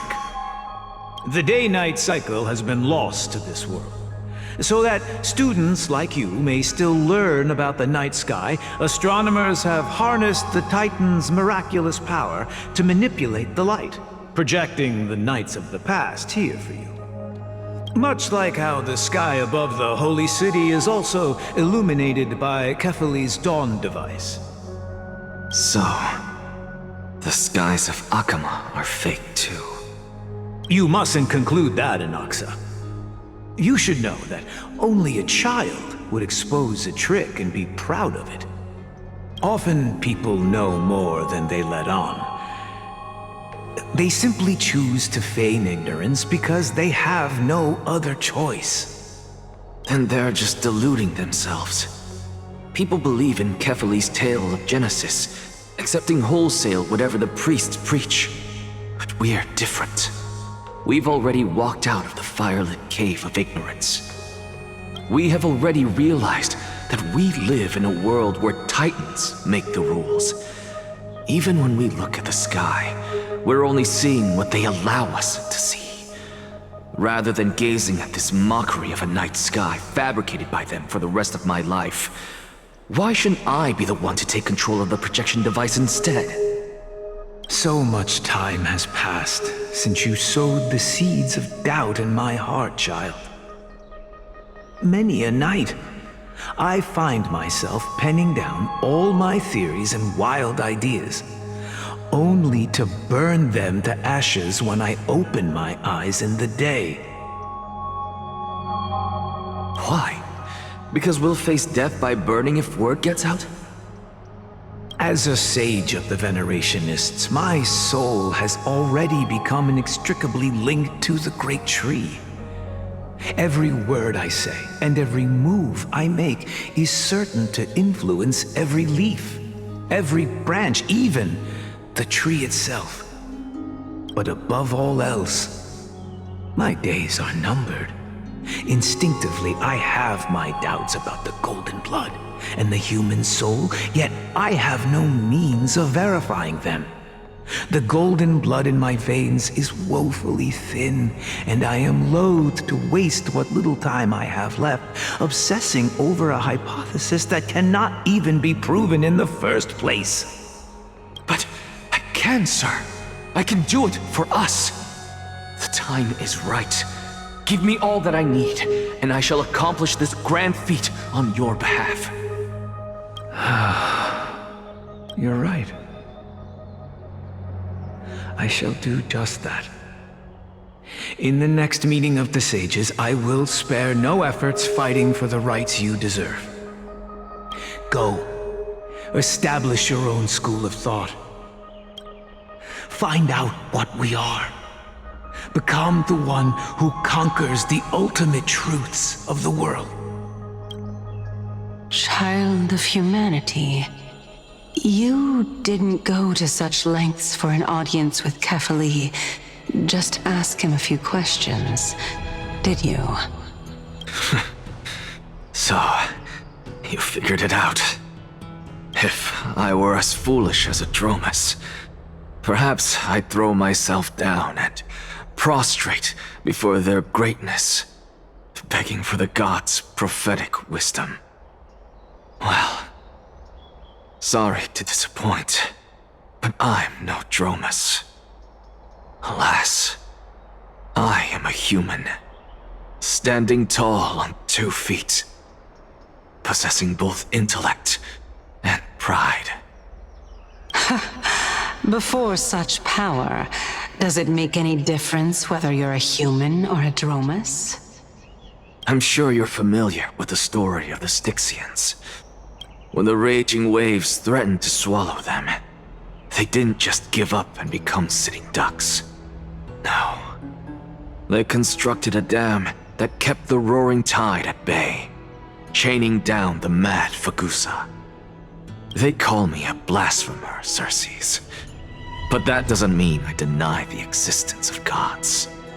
It's just, as I see it, Titans are simply a force that mankind has yet to find a way to tame. Oh? If power that rivals the Titans is what you crave, why not conform to the prophecy and brave the trial? Why stop at harnessing the power of the Titans when I can do so much more? The source of life is what I wish to grasp, to understand what makes up the soul, and to learn what we really are. Thanks to you, I've had the chance to personally verify, in more ways than one, that the soul indeed ceases to exist in death. But where there is death, there is life. And where there is an end, there must also be a beginning. How then is a soul born? That was the only unknown variable left in my calculations. And by the sound of it, you have already formed a conjecture. No, I have already drawn a conclusion. In my journey unto death just now, I finally saw the answer with my own eyes. Professor Anaxa. I'm here. Her life hangs by a thread. I must ask you to refrain from taking any unnecessary steps. Of course. I'll bring this to a conclusive end, and give you the answer you so desire. However, in accordance with the principle of equivalent exchange, I must also demand from you what I need. As you wish. Don't you care to know what the price might be? It's a matter of uncovering the truth about the Death Titan and her survival. This may be the only time I can ever save someone's life. There is no need for me to think twice. I see. In that case, let the show begin. Indulge me. Am I correct to say that you intend to prove Thanatos' whereabouts and prove the nature of our existence now? Before I begin, I must confess I had been stuck in a cognitive trap all this time. As unrelated as these two propositions may seem at first glance, they are in fact logical equivalents. They are merely two different ways of telling us about what the soul is at its core. The reason I say this is as I've mentioned earlier. The answer was hidden in my journey unto death. Anaxa, you were in the Netherrealm?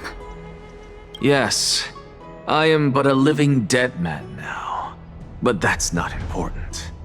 What truly matters is, I overheard a conversation between heroes.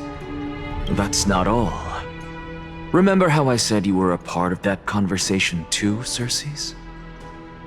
And I've told you that I have no recollection of such an event.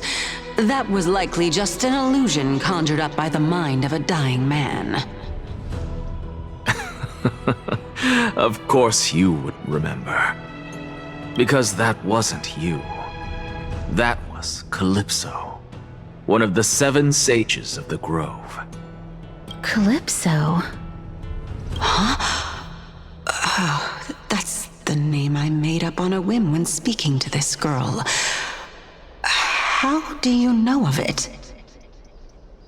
And surely you jest. Don't you think I, of all people, would know if that were the name of one of the 7 sages under the shade of my tree? Don't you claim to know the Grove's past like the back of your hand? It seems you've lost even the memories seared into your soul. Use your head, Circes. Since all of this took place in the realm of the dead, it stands to reason their likenesses are of souls from the past. The living cannot step foot into that world, so who could they be? Think about Calypso.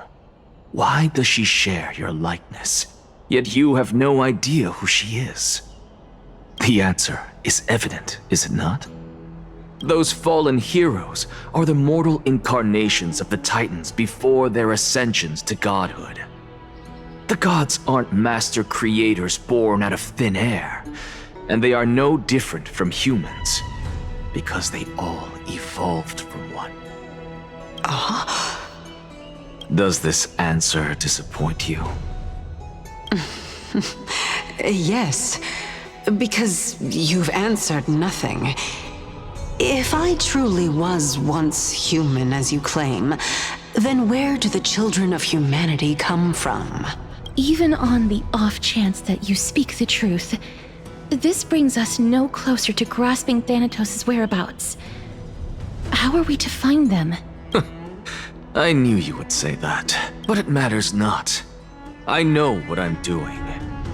Actually, why don't we have this supreme being standing before us tell us everything? You can revive a Titan? Humans cannot return from the dead. Neither can gods. But all we need to do is look at this from a different perspective, and the problem will resolve itself. The solution is simple. Just like what you did to me. If I'm reborn as Kefali, I can rebuild the world and all within it as they once did. Simple, is it not?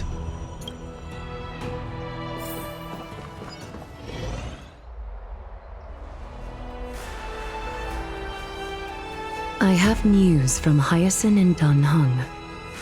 Anaxa might be trying to do something with Kefali's divine body. Kefali? But what could Anaxa want?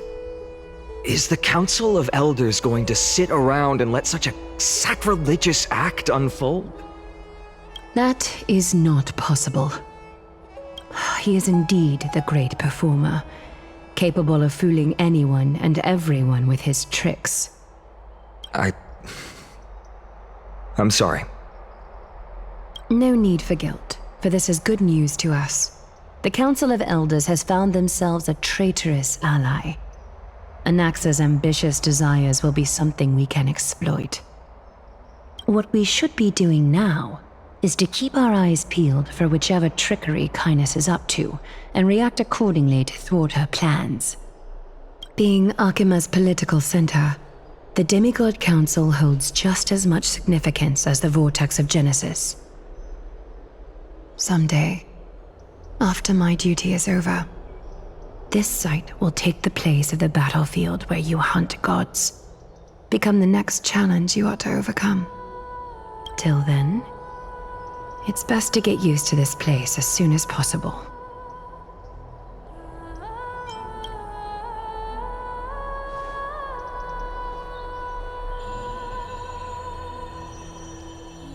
Preposterous!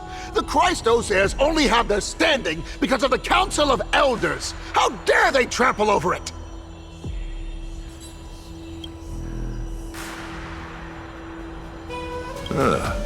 It's been a while. What is that supposed to mean?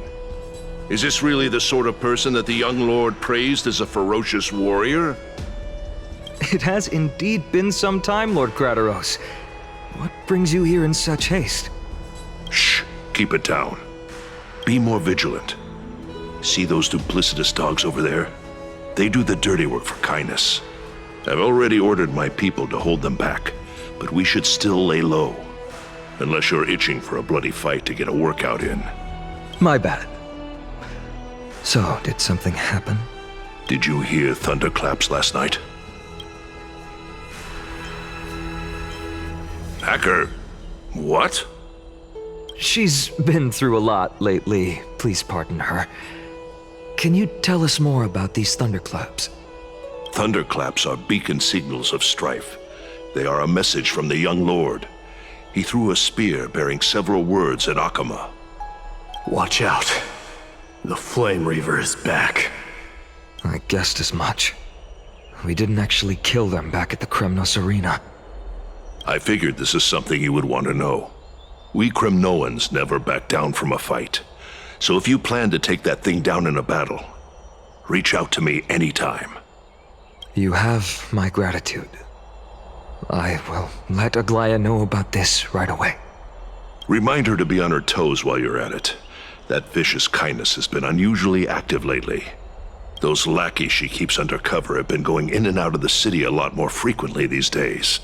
Some even seem to be getting Kremnoans to defect to the council. How dare you! That's... Looks like you can see it for yourself.